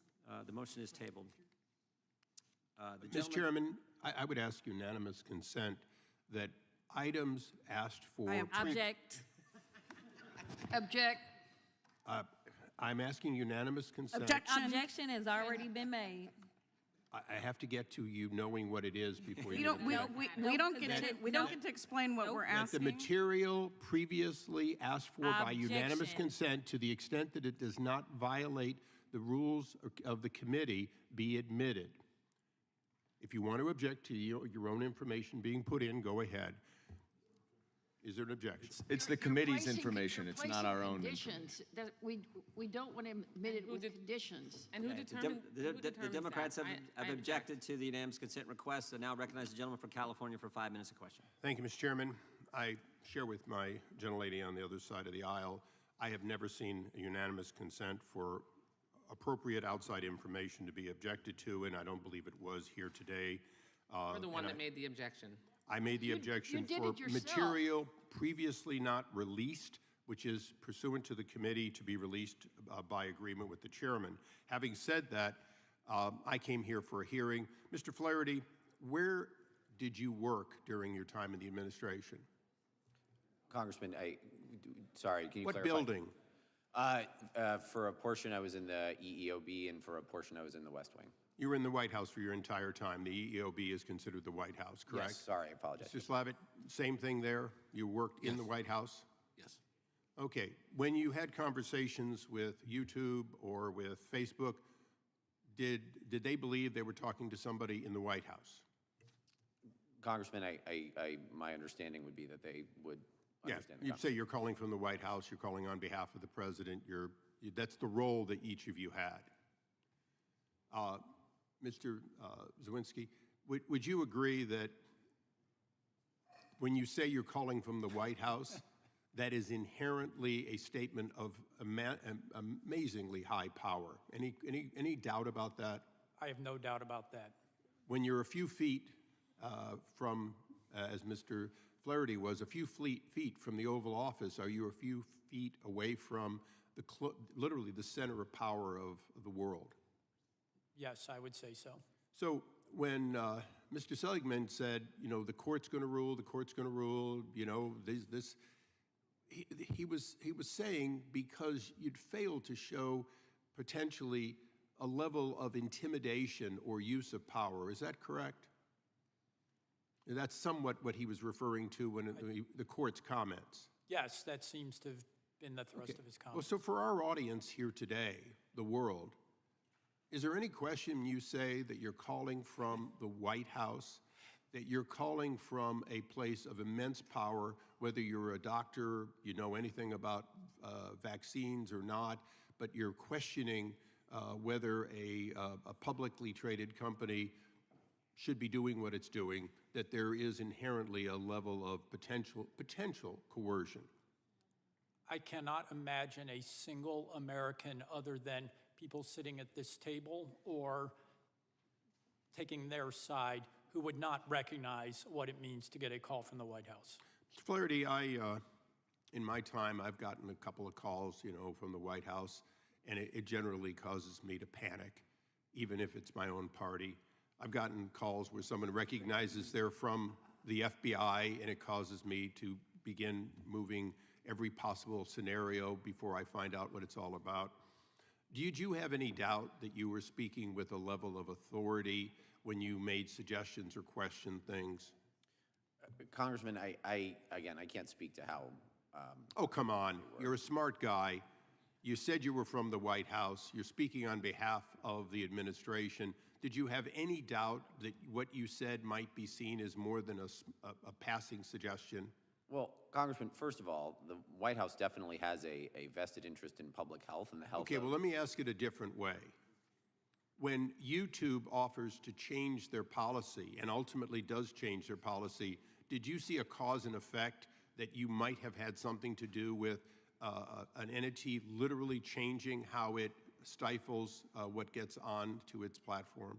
Congressman, I don't recall specifics So you of them. put out information, but you don't ingest any of the results, is what you're telling us here today.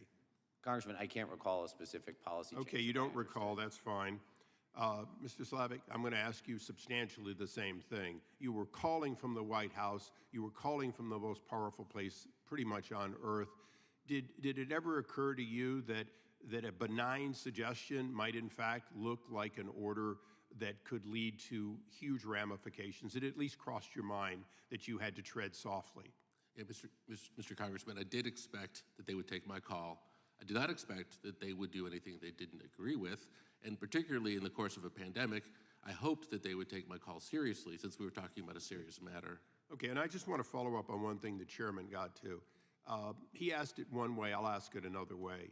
Many of the things that you were causing to be changed, suggesting be changed, turned out not to be true. Is that correct? Such as the getting a vaccine stopping the transmittal of the disease. It just turned out not to be true. Is that a fair statement?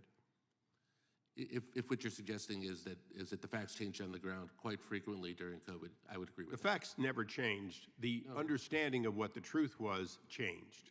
Well, actually, as we saw new variants, with particularly the Delta variant, some of the things that had occurred before Delta did in fact change because the Thank you, facts on the Mr. ground Chairman, changed. and I reluctantly yield back, even though Mr. Zawinski had something else to say.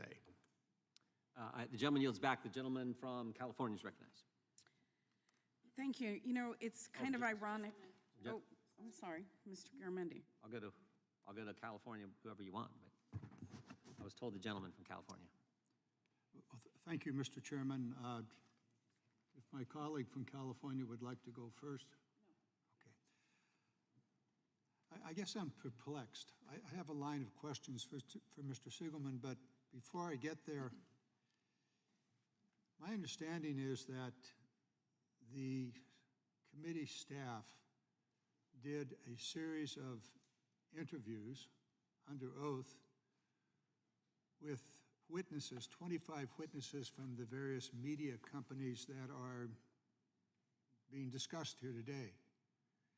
And that of those 25, 12 were from Meta, that's Facebook, 11 from Google, YouTube, 1 from Amazon, 1 from Twitter. And when asked, every single witness confirmed that nobody from the government ever coerced or threatened their respective companies into taking down content. Presumably, those interviews were recorded and in most cases videotaped, it would seem to me important that those recordings and those videos be on the record and available to the committee members and to the public. Because if in fact they do exist, and if in fact I'm correct that every person interviewed said that they were not coerced, then that would seem to be critical information for the content of this hearing. However, it appears as though we may not have those interviews available to us, although I'm not at all sure what the current chair intended with his motion. Is that a question for the chair? Did your motion make those interviews available and part of the record? As long as they were not prohibited by the committee rules on release, anything that is become publicly available would be available. These, of course, that are sitting here at a minimum are available to you at any time. All the transcripts are available. As a matter of fact, we're all invited to be in those interviews. Are they now a formal part of the hearing record? At this time, they have not been admitted. The chair explained that, among others, there are at least some that are depositions which require a formal vote in order to release. The others, some of the material has been released, some has not. If it is correct to say that of those 25 interviews, all of which answered the question of coercion by saying they were not coerced, it would seem to be critical that that information be not only available to the committee, but since the committee chairman and others are accusing the government, the witnesses, and therefore the government at that time of coercion, and those people that received those messages said that they were not coerced, it would seem to be important that that information be not only a formal part of the record, or a part of the formal record, but also be available to the public, since it would seem to counter the fundamental point that the chairman's trying to make, that there was coercion. Am I right or wrong here? Gentleman yield. I absolutely share with the gentleman that we need to release these as soon as they can be approved by the as valid transcripts. And I share with them that more information rather than less. I would ask that the gentleman remember that when there's an ongoing investigation, whether it's the FBI or this committee, we often do not want to have the information released in its entirety until all individuals have been interviewed, lest there be a circular, I know what the other guy said. I appreciate that. However, it appears as though the committee is proceeding hell-bent on trying to prove something that is disproved by 25 witnesses. Apparently, the chairman and the committee are trying to prove there was coercion when those people that the committee says were coerced, in their testimony say they were not. Wouldn't it be wise for us, in the context of where we are in the accusation, that there's a counterpoint that is right there on the table, and that should be part of the formal record, should be available to prove or disprove the accusations that the chair is making? If the gentleman would yield further, what I would say is that the emails that have been released say otherwise, but if the gentleman would like an additional minute for a question of the witnesses, I would be glad to ask that he have that additional minute. Otherwise, I'm out of time. Without objection, the gentleman's granted an additional minute. For all of you, and let's start with Mr. Siegelman, if an accusation has been made of coercion and there is evidence from those who were contacted by the government that they were not coerced, shouldn't that be part of the formal record? Yes, those are relevant facts. Anybody disagree with that? So it appears as though the witnesses would say, let the information be out there, make it available to the public, and certainly make it part of the formal record. I suppose my minute is up. I yield. I thank the gentleman for yielding. We now go to the gentleman from Florida, Mr. Gates, for 5 minutes. Mr. Flaherty, as you were putting the heat on social media companies, did you make the decisions which posts were most egregious to highlight or flag, or were there other people telling you which posts to go and express concern about? Congressman, I'll say in general, we were lifting up examples of content that we felt were violating. Right, when you say we, I just want to know which human beings were involved in deciding, like, this Leonardo DiCaprio meme had to go. In general, we were discussing specific pieces of content when we were discussing. Again, I know you guys love pronouns, but we is not what I'm looking for. I'm looking for the names of the people. Congressman, I'm not authorized to. Well, you wrote an email on April 21st, 2021. We remain concerned that YouTube is funneling people into vaccine hesitancy. This concern is shared at the highest, and I mean highest, levels of the White House. So we'd like to continue a good faith dialogue here. I'm on the hook for reporting out. Who were you on the hook for reporting out to? Congressman, I can't recall who specifically I was referencing in that document. Because you kind of just strike me as a functionary. I don't really think you were making these decisions. I think that these people that you say the highest levels of the White, when you say the highest, and I mean the highest levels of the White House, who are you referring to? Without using the word we. Congressman, I can't recall specifically who I'm referencing. Well, when you say are you talking about President Biden? Congressman, I don't think it should be a surprise that the administration was focused on the issue of presenting authoritative information by the way, about the I vaccine. find your testimony terrifying, but incredibly intellectually honest. Because you've come here and you've taken the position, look, you know, in the White House, people are always trying to shape how information is received.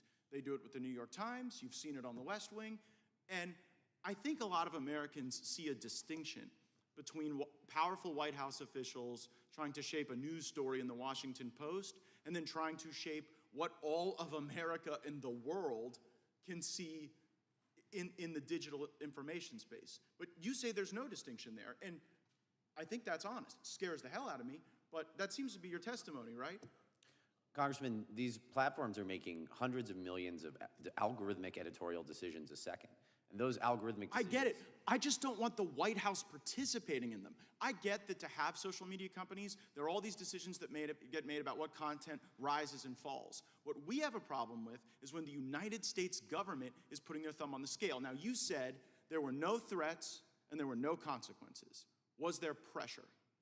Did you put pressure on social media companies? Congressman, we certainly raised areas where we had questions about their policies or concerns about their enforcement. Would you categorize that as pressure, yes or no? Congressman, I can't speak to how they interpreted my conversations. Well, I can, because there's an email about it. Nick Clegg sends an email. The title is Andy Slavitt Podcast, and he asks people at Facebook, can someone quickly remind me why we are removing, rather than demoting or labeling, claims that COVID is man-made before May? And the reply to that email is, and I quote, because we were under pressure from the administration. We shouldn't have done it. So were you part of that pressure campaign? Congressman, again, having not seen the document, I can't speak to who they're referencing or what they're referencing. All I can say is— Well, Mr. Slavitt, were you a part of that pressure campaign? I don't believe we were applying any undue pressure on social media companies. I don't think they interpreted it that way. Well, in writing they have. Mr. Chairman, I seek to enter into the record the email where the people at Facebook are saying, okay, well— Objection. Fine, it exists, it's part, you know, it's out there. And Mr. Slavitt, there's another email, which I'm sure the Democrats would object to having considered, where a Facebook employee says, just got off an hour-long call with Andy Slavitt. He was outraged, not too strong a word to describe his reaction, that we did not remove this post, which was the third most highly ranked in the data we sent him. That was a Leonardo DiCaprio meme. That was a joke. Were you guys trying to get jokes removed? Mr. Congressman, thanks for asking. I'll try to explain it really briefly. If Facebook, by their own policy, had put something on their website which said 250,000 people are dying every year from the vaccine, that would undoubtedly have violated their policy. Okay, well, let's go to true information. Hold on, let's go to true information then. Because in another Facebook document, they say, quote, the Surgeon General wants us to remove true information about side effects. Mr. Flaherty, should true information be removed? Congressman, I can't speak to what they're. Can't even speak to whether or not we should censor the truth because they don't like where it leads. I see I'm out of time, Mr. Chairman. I yield back. Yields back. The gentlelady from California is recognized, Ms. Sanchez. Thank you, Mr. Chairman. You know, it has not escaped my notice that there is information that is specifically being excluded from the record because it's inconvenient to the narrative that one side is trying to sell. They're trying to say that there was all this coercion and that the government was forcing people to do things when the witness testimony is contained in the transcripts that you will not allow to be entered into the record. Mr. Flaherty was asked about the emails, and he said, I can't testify as to how the emails were interpreted, but the evidence of how they were interpreted are in the transcripts that you won't allow into the record. Why will you not allow the witness testimony? These are all the people that received the email, because you want to pick and choose certain things that were said and not allow the full context in which they were stated to be entered into the record, which I think is incredibly disingenuous, and it's misleading, and it's purposefully misleading because you want it to fit the narrative that you are trying to sell. Of course, the government isn't allowed to threaten Americans from engaging in First Amendment rights, but today Republicans are saying that the government can't even express an opinion unless that opinion is one that MAGA adherents agree with, which is completely a ridiculous proposition. There is a difference between expressing an opinion and threatening somebody to believe it. The only threats that I see today are coming from across the aisle against our government's ability to protect its people. Mr. Seligman, the government is entitled to speak for itself, correct? Correct. The government is entitled to inform, to persuade, and even to criticize private speakers, correct? Correct. So government actors like the White House, they're allowed to express opinions because they have a First Amendment right as well. They can encourage Americans to take steps to protect their health and safety, for example. Correct. And isn't it true that throughout our history, presidents have expressed their opinions about the welfare and the safety of the American people? Yes. I want to walk through a few examples of the government expressing an opinion or encouraging Americans to take certain actions, because according to the Republicans, those moves are somehow an affront to conservatives. Mr. Seligman, is it a First Amendment violation for the government to encourage healthy young people to serve in the military or to go into some other public service like the Peace Corps or AmeriCorps? No, it is not. Is it a First Amendment violation for the government to start an awareness campaign telling adolescents that, you know, they shouldn't eat Tide laundry detergent pods as part of a social media challenge? No, it is not. Is it a First Amendment violation for the government to encourage medical professionals to receive training on signs of sex trafficking? No, it is not. And the government can share those opinions and encouragements with social media companies, or other companies for that matter, to promote its ideals of wellness and safety. Isn't that right? That is correct. So, for example, if the government was aware of content spreading online promoting child sex trafficking, the government could tell Facebook about this content, especially since promoting sex trafficking on these sites is against the company's own policies. Isn't that right? That is correct. And the government could flag for YouTube that kids are facing life-threatening complications after watching videos of teens eating Tide detergent pods and deciding to ingest those pods themselves. That is correct. Would such conversations between government and private companies constitute coercing these companies to take specific actions? Not unless any adverse consequences were attached to it. Okay, and to date, have any of these, to your knowledge, have any of these companies sued the government for coercion? Not or to for my retaliation? Not to my knowledge. For failing to do something that the government suggested? Not to my knowledge. And the First Amendment also allows members of Congress to speak out about their own opinions, correct? Correct. Even if other individuals might find their opinions rude or offensive? Correct. And members of Congress frequently exercise that right in things like press interviews, correct? Correct. If anyone is trying to silence speech, it's congressional Republicans who are fear-mongering, they're threatening social media companies not to collaborate with the Democratic White House and trying to prevent the White House from saving lives. What we are doing here today, no, what you are doing here today is dangerous and manipulative. It's trying to convince the American people of falsehoods and conspiracy theories that have no basis in fact. Make no mistake about this one thing, allowing these wild conspiracy theories to spread unchecked is only because you guys are seeking to strengthen Donald Trump's re-election bid. Let's just call it what it is. And with that, I yield back my time. I thank the chairman, and I thank our witnesses for being here today. And, you know, Mr. Slavitt, in your book, Preventable, you wrote that, quote, "But even accounting for Trump, other deep-seated issues that are part of our culture and national identity emerge to haunt us. Our obsession with individual liberties, even at the expense of others' lives and health." Is it a bad thing that Americans feel strongly about individual liberties? Certainly not.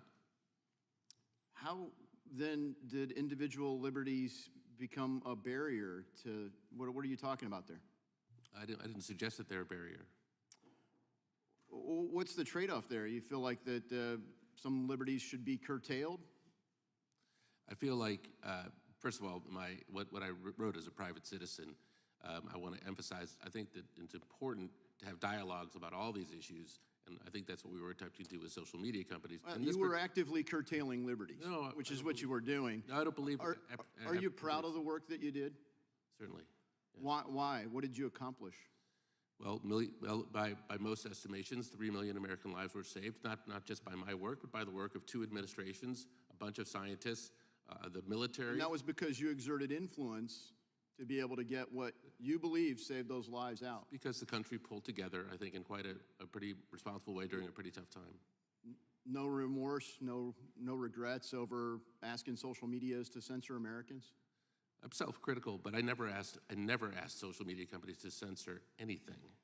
Right, just take it down, or just don't sell the books. We don't really want you to keep selling these books at your store. No, that's not what I said. With due respect, Mr. Congressman, what I said was, I want to understand how your policies to promote these books, not to sell them, but to put them on the equivalent of the end cap of the aisle and say these are the most important books to So read. it was okay if they came had up them with that somewhere, policy. just not online. It's okay. If they had them in a used bookstore. It's Mr. acceptable Flaherty, for them to do whatever they wanted. Mr. Flaherty, you proud of the work you did?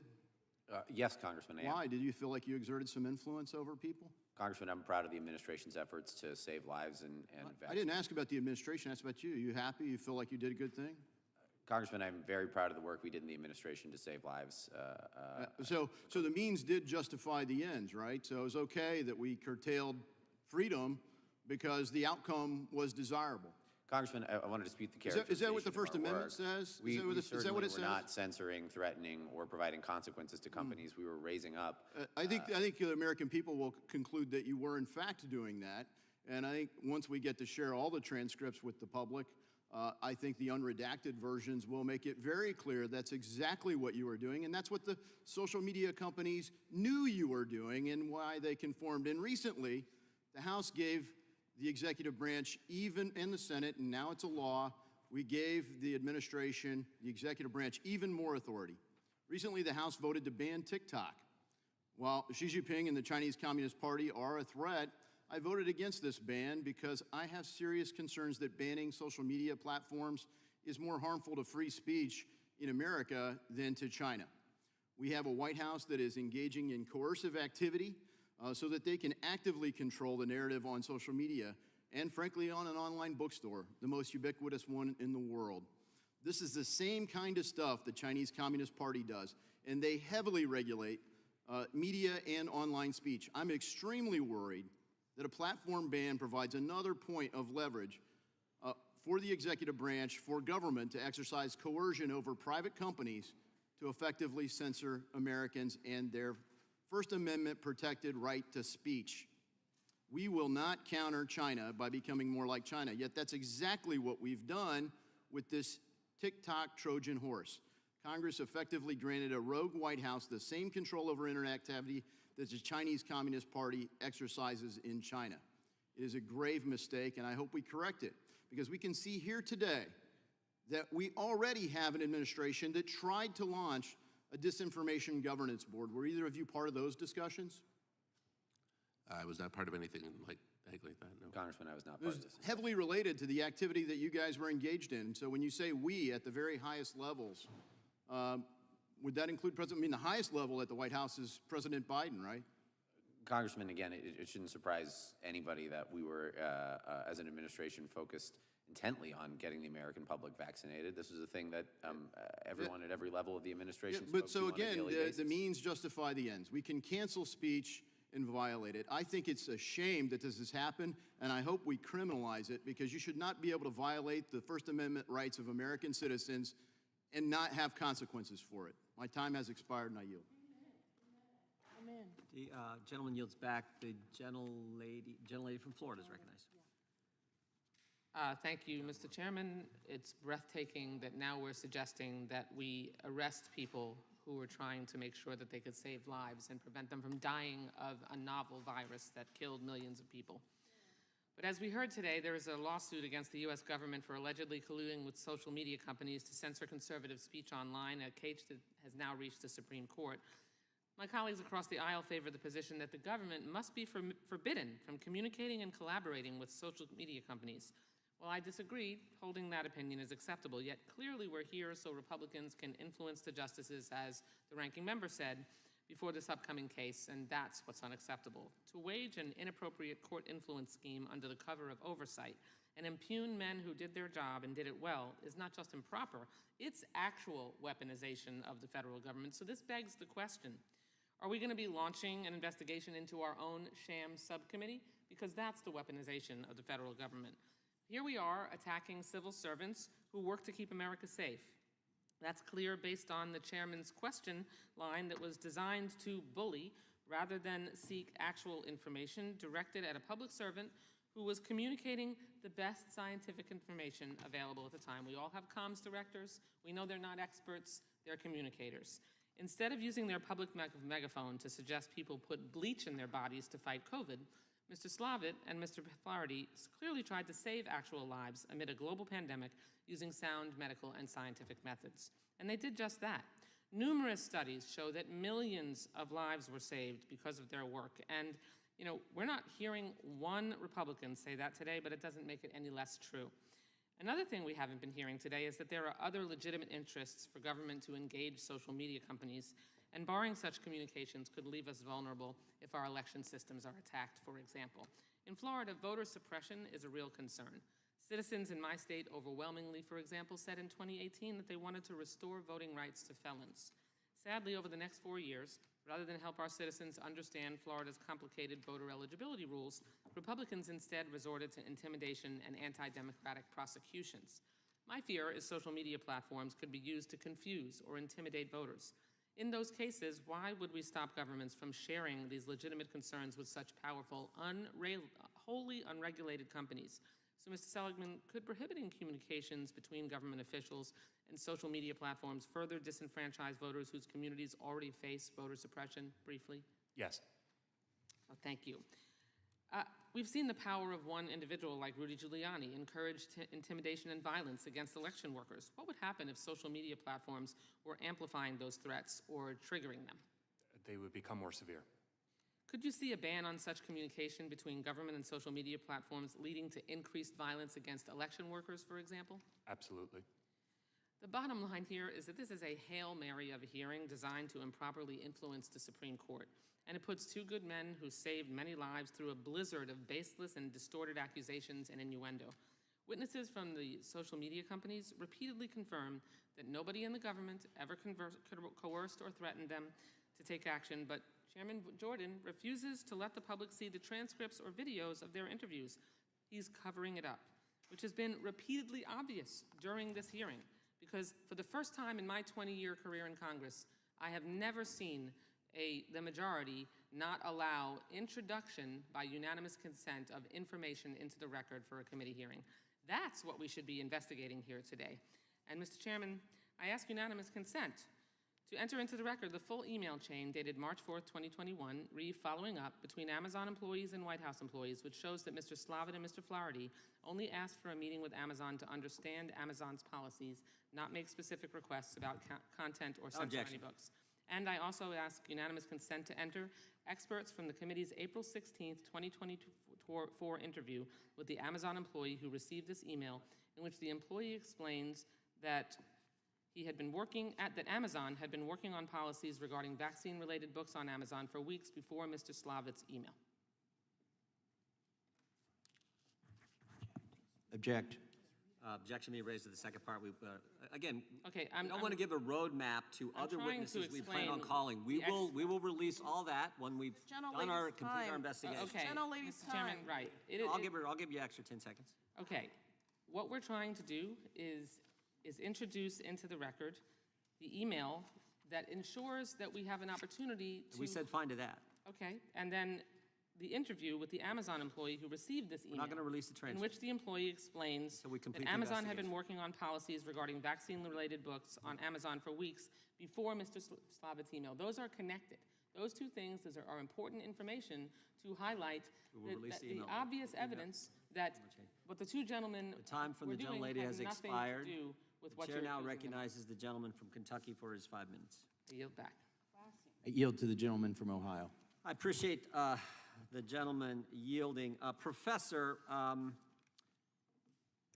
earlier, about an hour ago, Mr. Slavitt, in his, I'm reading from his written testimony, but I believe he said it in his oral testimony as well. He had this statement: "To my knowledge, no one within the administration ever sought to make decisions for Facebook or any other social media company over their content moderation."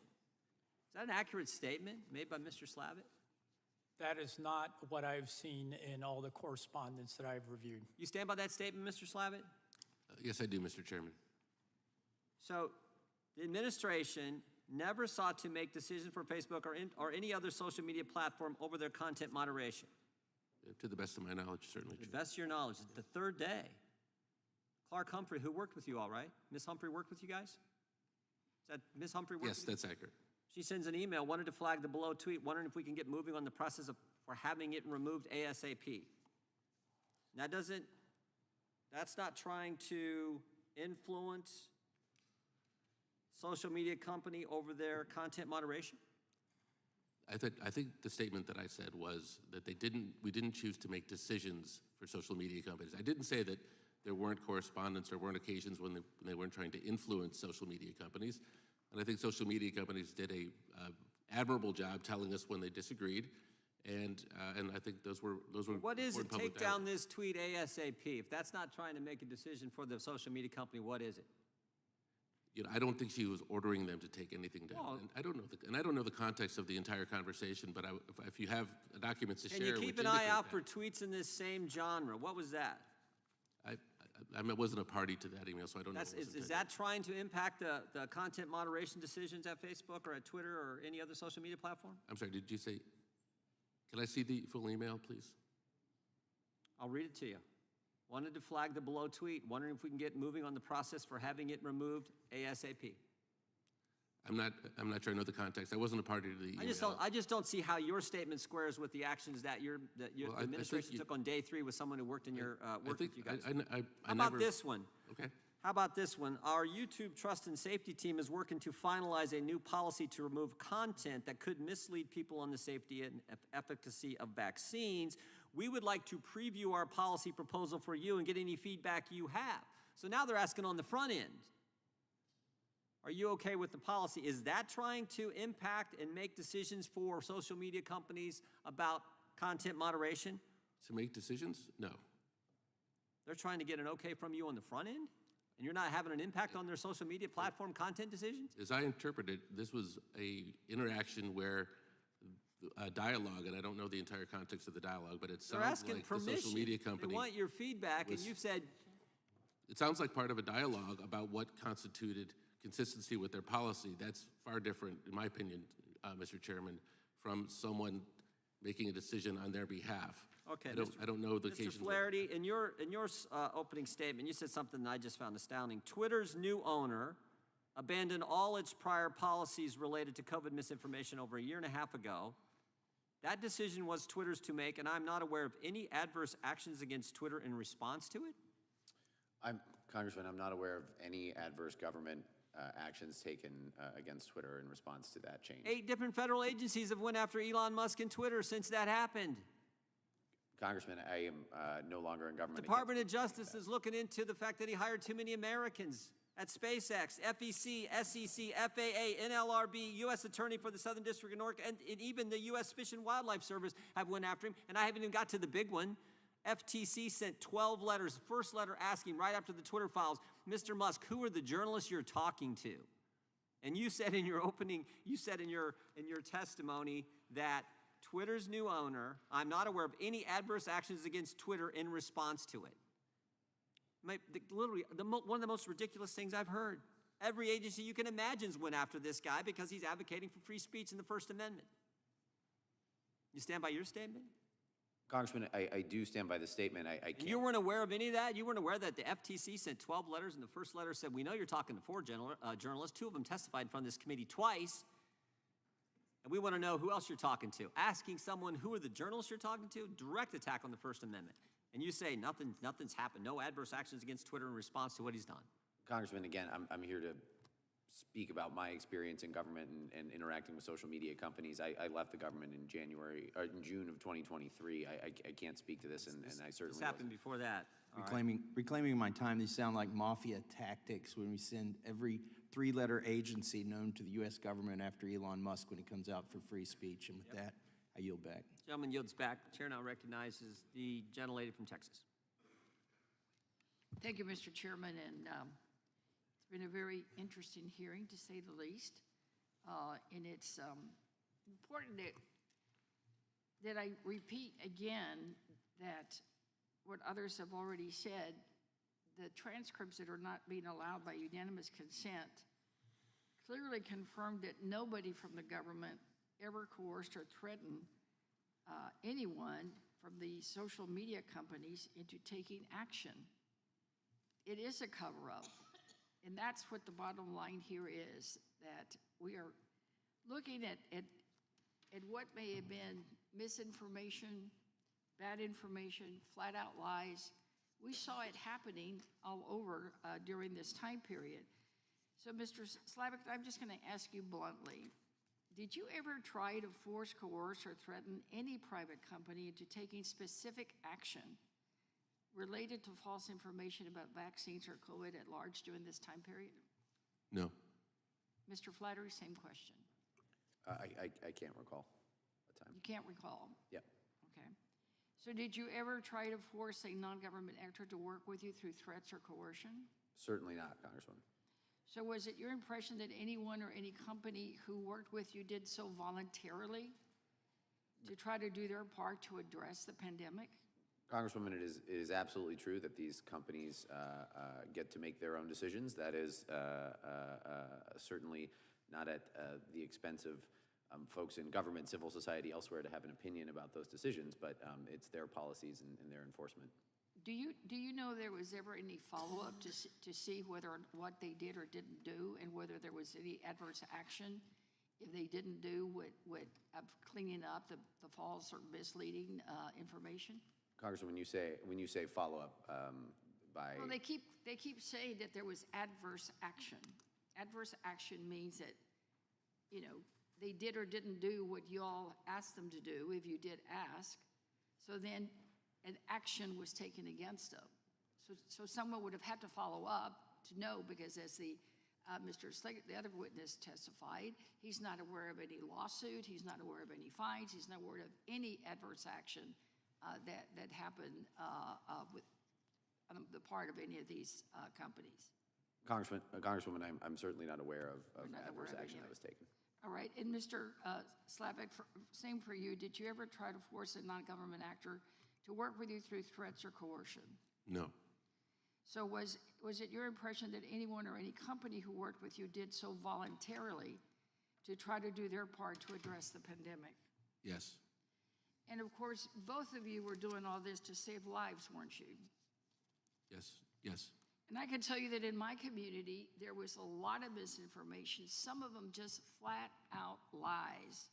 I remember once visiting with some Spanish speaking members of my community, and they were they had seen a YouTube video that someone put out there telling Spanish-speaking women not to take the vaccine, not to get the shots, because they would become sterile and would not be able to have children. That's false, isn't it? Yes. It is false, because this was once in a century horror of a pandemic, unlike any other in our generation. As one ICU doctor put it, it was a war without bullets. You all were fighting a war. And this was especially felt in the communities of color, where Black and Latino individuals disproportionately became sick, were hospitalized, and died from this awful virus. In fact, Dr. Peter Hotis of Houston from the Baylor College of Medicine said to us and read from a board where they watched the deaths in Harris County, my home county, and he read, Hispanic male, Hispanic male, Hispanic male, Black male, Hispanic male, Black male, Hispanic male, Hispanic female, Black female, Black male, Hispanic, Hispanic, Hispanic, Hispanic, Hispanic, Hispanic, and all the deaths that are occurring, over half, were directly impacting our minority communities. And he told us in a meeting that this virus has taken away a whole generation of mothers and fathers and brothers and sisters, who are young kids, teenage kids, and it occurred to me that what we're seeing really is a historic decimation among the Hispanic community by the virus. So it was important to get the right information. And Mr. Chairman, I too have a unanimous consent request for admission of this document. Coronavirus is causing the historic decimation of Latinos, medical experts say. Without objection. Time of the gentlelady has expired. Thank you. The chair now recognizes the gentleman from North Carolina. Thank you, Mr. Chairman. So, Mr. Slavitt, in this partisan free-for-all, I just want to say that I credit you. You've had some candidness in your responses so far, and I just want to explore that for a minute. I think maybe the first one the chairman started with was the first claim was the claim that vaccinations would prevent COVID infection. And I think it's fair to say you acknowledge in hindsight that turns out not to have been true. I know it's been said over and over, Mr. Flaherty most often, that it was based on the best knowledge at the time. Am I fairly, you've acknowledged as much, correct? So I believe it was true up until June of 2021, and then the Delta virus came, and that caused reinfections to occur differently. Okay, so I would summarize that as saying that it was an evolving set of circumstances. I'm not even sure it was true in the inception, so I might have that difference with you. But does the fact that that situation was fluid and you might be wrong, and it's evolving quickly, doesn't that tend to prove to you that it's important for officials who are in power to give the First Amendment a wide berth, not to go out and make sure and impose an orthodoxy and try to cut off what other people are saying that might be different from that claim? Yes. Well, I appreciate that concession. I submit that, you started off with some principles that you said you were guided by like 3 principles. First, that the judgments of the platforms were strictly their domain. But then you said in number 2, you say, but their policies were not enough. You questioned them about how they were exercising those policies. I would submit to you that I think those are hopelessly contradictory. It's either their decision or it's yours. I certainly don't think there's any problem for the White House to go out in public and say what you think is the most important information. Or if a reporter asks you, well, you say that taking the vaccine is going to prevent getting COVID. Is that the case? Yes. Some people say otherwise. Well, we think they're wrong. I don't have a problem with that. But I am troubled that a person who seems to be relatively fair-minded would look at all the correspondence about where the Facebook people say we're under pressure from the White House and say, well, we weren't trying to pressure anybody. Or we don't look back in hindsight and feel like we don't understand how they could have perceived any pressure. Is that the position you're in? You don't think they could have perceived pressure from what was happening from the White House? So I think a good characterization of my second principle, to keep it simple, is trust but verify. And if we are told that there are policies that are in place and we get reports that the evidence is otherwise, and we did receive third-party reports which caused us to question some of the claims that they made, I thought it was fair to ask them, hey, your policy is X. We're getting reports of Y. Can you explain to us Yeah, but I don't think they need to account to the White House for how they're operating their businesses, especially when their business is hosting a conversation of the American people. And the problem that's most disturbing to me about even the partisan warfare around this is that all these principles have been well established for a long time. Justice Brandeis in 1927 said the remedy for false speech or bad speech is more speech. It became famous. And even his concurrence then was in a case in which the Supreme Court, the liberals went further in Brandenburg in the late 60s and said they overruled Whitney, that case, because it was too restrictive. We got Republicans banning TikTok because the Chinese government's involved in a communication. Well, in 1965, in Lamont versus Postmaster General, the same Supreme Court established that Americans have a First Amendment right of access, Mr. Seligman, to information, even if it's foreign propaganda. How have we come to the point 40, 50 years later where we're fighting over these same issues? Aren't they? Do you not think are those principles that I talked about, Mr. Slavitt, are they important to you? Those principles that I just made reference to, those established things, and don't you credit them to liberals? I mean, there were liberals in the Supreme Court. I don't know where I credit them, but I do agree. Look, I agree with your characterization that the social media companies did not need to account to the White House. I do think, though, during the pandemic, lots of us were trying to pull together, problem solve, and understand how to prevent people from but that doesn't really justify it. Just because circumstances are pressing, that's always the case with somebody in authority. Mr. Flaherty, I was listening. You're always anxious to credit what the other side has asked you, but you say you just don't know or you can't say. I'm just curious, what have you gone on to now? You're at the White House. What do you do now? Congressman, I'm the deputy campaign manager for President Biden's reelection campaign. I yield back. Gentleman yields back. The chair now recognizes the gentlelady from the Virgin Islands. The ranking member is recognized. Thank you. Mr. Seelig, the government has the right to engage with private speakers to inform, advocate, persuade, criticize, as long as government officials do not actually coerce those private speakers or threaten to take action against them if they don't do what the government wants. Is that a fair summation of the law on this point? That's correct. And are you aware that 45 Republican House members submitted an amicus brief in Murphy versus Missouri? I am. And are you aware that this brief repeatedly alleges that the federal government, quote, coerced social media companies into taking certain action? I am, and I believe the brief does not substantiate that claim.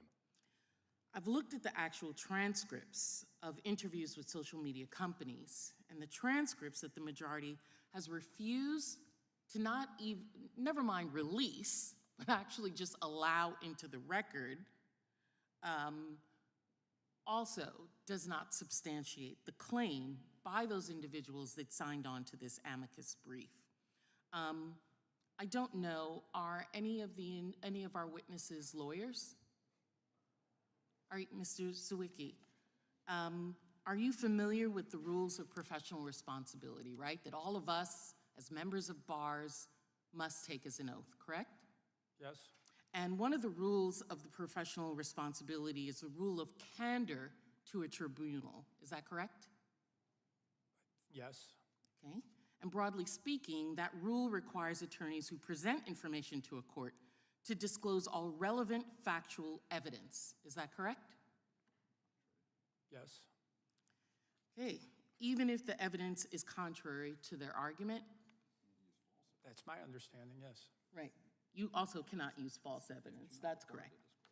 Anyway, the witness after witness has straightforwardly said that the coercion, the witnesses in these transcripts that are not being released, repeatedly say that coercion did not happen. Let's take a look at what they actually said. In June 16, 2023 interview, the committee asked a YouTube employee, at any point when you were doing these collaborations with government agencies, was the government agency coercing YouTube in any way to participate in those relationships? The witness's unqualified one-word answer, no. The witness then said that YouTube's actions were voluntary and in line with YouTube's priorities. Mr. Seligman, do you agree that this is evidence that the government's engagement with YouTube was voluntary and not coercive? Yes. Are you aware that this testimony was not in the Republicans' brief? Yes. In June's 22nd, 2023 interview, the committee asked a Google employee whether any U.S. government official ever threatened any Google employee with adverse actions if Google refused to take any particular action. The witness plainly stated that he was not aware of any such request. Do you agree that this is evidence, sir, that the government did not threaten Google into taking any actions? Yes. Are you aware that this testimony was not in the Republicans' brief? I am.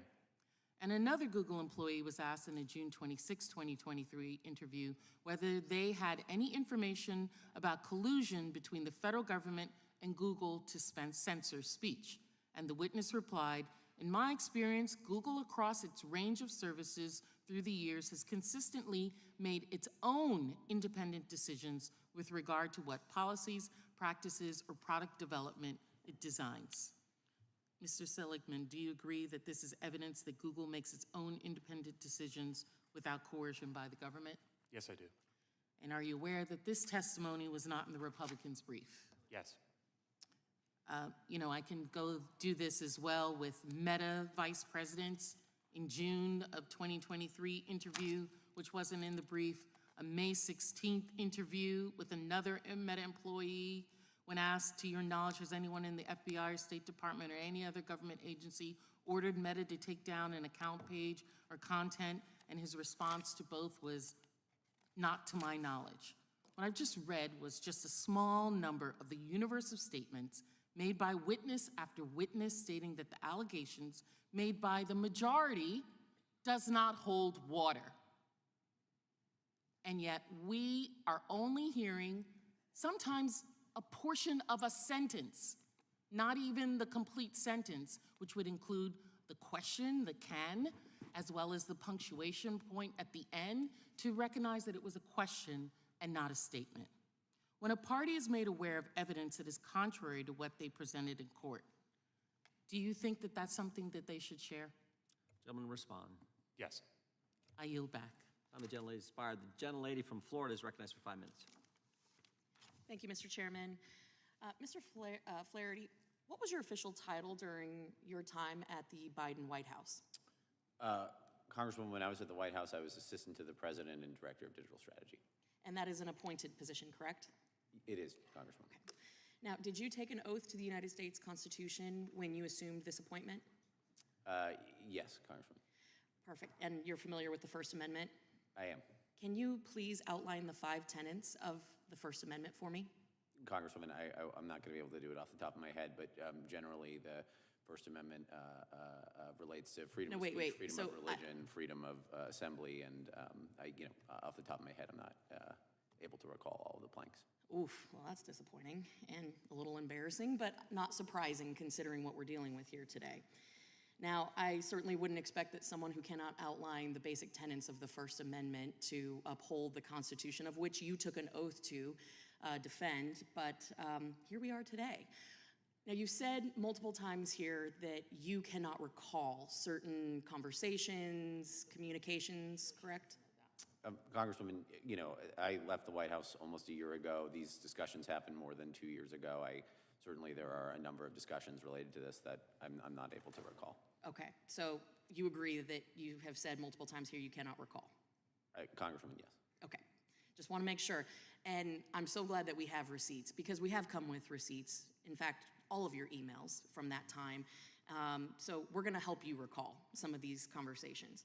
On February 6, 2021, at 9:45 p.m., we love our timestamps, you emailed Twitter to demand immediate removal of a parody or imposter account linked to Biden's adult daughter. You stated, quote, "Please remove this account immediately." Then you went on to say, "I have tried using your form 3 times and it won't work. It is also ridiculous that I need to upload my ID to a form to prove that I am an authorized representative of Finnegan Biden." Now, 2 minutes later, at 9:47 p.m., Twitter responded right back to you. "Thanks for sending this over. We'll escalate for further review from here." Mr. Flaherty, do you recall this exchange? Congresswoman, I do recall that exchange. Okay, so you still stand by how you have handled this situation in making it clear that you needed action immediately from a social media company? Congresswoman, the White House Office of Digital Strategy absolutely has an equity in protecting the president's grandchild from online harassment and impersonation. Sure, I would expect nothing less, but I'm just saying there's a common theme here, right? So you then escalated a little bit more, and within that same minute, so literally 60 seconds, cannot stress the degree to which this needs to be resolved immediately. 45 minutes later, at 10:32, Twitter responded, here's an update, the account is now suspended. Now, the next day, February 9th, you followed up with an email to Facebook with a demand for more information and an accusation that Facebook's failure to, quote, censor speech on its platform is causing political violence. Those are your words. Causing political violence. Do you believe that the failure to censor Americans' First Amendment, constitutionally protected speech is considered political violence? Congresswoman, I don't remember the specific email in question. I'm happy to take a look at it and observe the context, but I don't recall what you're referencing. Well, and I will say I am disappointed because we have presented receipts here today, but we have also shown how timely you have been in engaging at all hours of the night with social media companies during your tenure as a representative to the highest levels of the White House. Again, your words, despite the fact that earlier my colleague, Representative Gates, was trying to clarify who is we that you speak of. You say in your emails that you represent the highest levels of government in the White House. But I find it ridiculous that it took us over a year for you to appear before this committee. In fact, it was after you actually missed your deposition, refused to show up. We had you scheduled in January and then again in February of this year, and you chose not to appear. Now, is it safe to assume that in your role as the deputy campaign manager for the Joe Biden re-election campaign, that you speak on behalf of the campaign or the President of the United States? Congresswoman, I'm here to discuss my interactions with social media companies when I worked at the White House from January 2021 until June 2023. I'm not here to discuss the campaign. But you're basically saying that you don't speak for President Joe Biden or his campaign, and you didn't speak for him during your time at the White House. So either you have completely misrepresented your role, or you are trying everything possible to make sure that your correspondence with social media companies directly threatening, coercing these companies to silence Americans who disagreed with the political agenda of the Biden administration happened. Congresswoman, I'll note I'm here voluntarily to discuss my discussions with social media companies while I was in the White House, and I'm happy to answer Certainly, those but a questions. year late and a dollar short. So with that, Simon. Mr. Chairman, I yield back. Gentlelady yields back. The chair now recognizes. Mr. Chairman, I just wanted to be clear that the witness did appear to testify on the date that my colleague stated he did not come to testify. He was here, and the White House and this committee staff did not work out the terms of that interview. So I don't want it to appear that he has shirked his willingness to be a part of any hearing or any testimony or any interview by this. Chair recognizes the gentleman from New York. Thank you, Mr. Chairman. We are seeing a pattern here now, a year and a half into this Congress, and we see it with the impeachment investigation, and we are seeing it starkly here. Let's make a lot of really bold allegations and then try to weave in and mislead some evidence to justify them. It certainly happened in the impeachment, and it is happening here again, because in order to, quote, coerce or censor, then that means, A, whoever the private company that receives the communication from the government must feel coerced and act on that information, and B, they would not have done that but for the government intervention. And the problem that we continue to have with my Republican colleagues is they can get the first thing, but they never get the second. That is why evidence is important, and that's why we rely on evidence. So when colleagues over on the other side of the aisle talk about a TikTok ban, they are misrepresenting what the bill did. The bill required ByteDance to divest from TikTok, not to ban TikTok. And that is so consistent with all of the cherry picking of these emails that we have seen here today. I want to bring up another example, which was actually the focus of an entire hearing on this topic, but has not been mentioned once today. And that is the email from Clark Humphrey to Twitter related to Robert F. Kennedy Jr.'s tweet about blaming Hank Aaron's death on the COVID vaccine. And this was the center of the Republican case up until today, and now we're moving on. And I wanna just stress why. Clark Humphrey wrote, wanted to flag the below tweet, and I'm wondering if we can get moving on the process for having it removed ASAP. Oh my goodness, coercion. That is censorship. It's some industrial complex. But you know what the problem was? It wasn't taken down. It wasn't taken down. Twitter received that email from the White House and did not act on it. Mr. Seligman, is there possible to have coercion when someone does not do what the other person asks? No. Now, we've heard a lot on the other side of the aisle. I think my friend Mr. Stubbe talked so much about March 2nd, all the emails to Amazon and trying to ban books. Well, we were not allowed to enter into the record some of the testimony from the employee who received those emails at Amazon, but I'm gonna go through this transcript because this employee was asked about that email. Even though you anticipated that you might be asked to remove content when you had a live conversation with Mr. Flaherty, you in fact were not asked to remove any content. Question? Answer, that's my recollection, yes.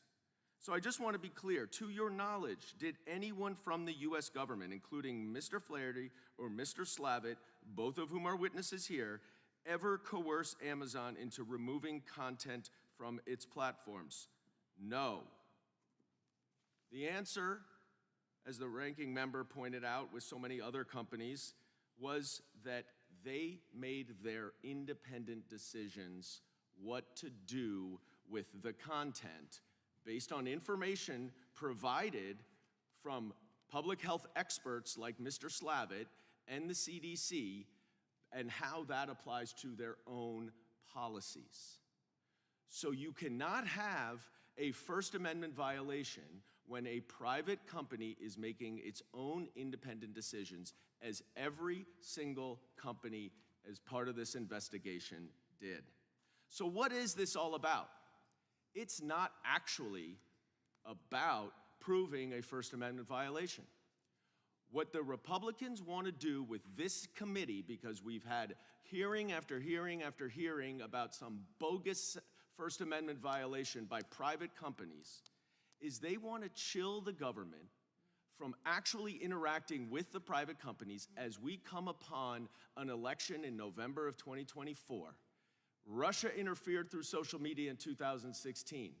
Russia tried to interfere in 2020. And you can bet Russia is trying to interfere in our election in 2024. And the only way that these social media companies can know that is by being provided with information from the United States government and their law enforcement investigations.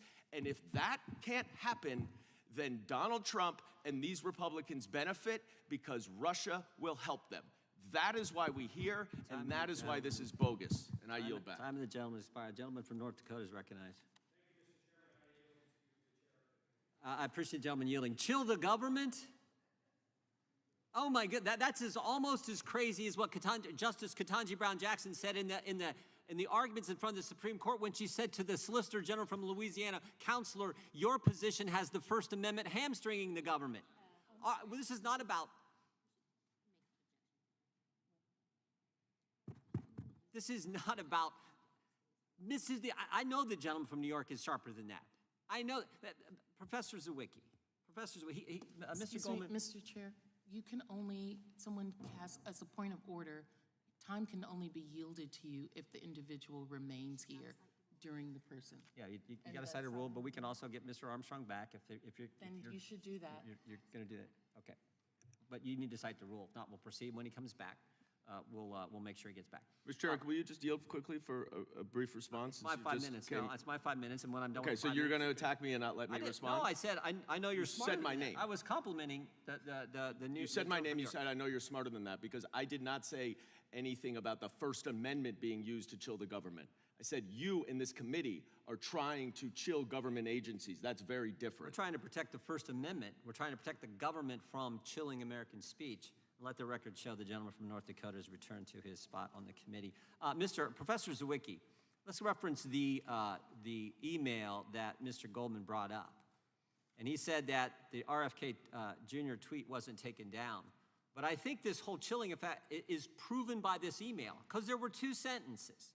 The first sentence said, wanted to flag the below tweet, and I'm wondering if we can get moving on the process for having it removed ASAP. So these guys, actually Ms. Humphrey, who works with them, said to Twitter, take this thing down. We don't like what RFK Jr., our political opponent, subsequent political opponents saying, take it down, right? And Mr. Goldman says, oh, no problem, they didn't take it down.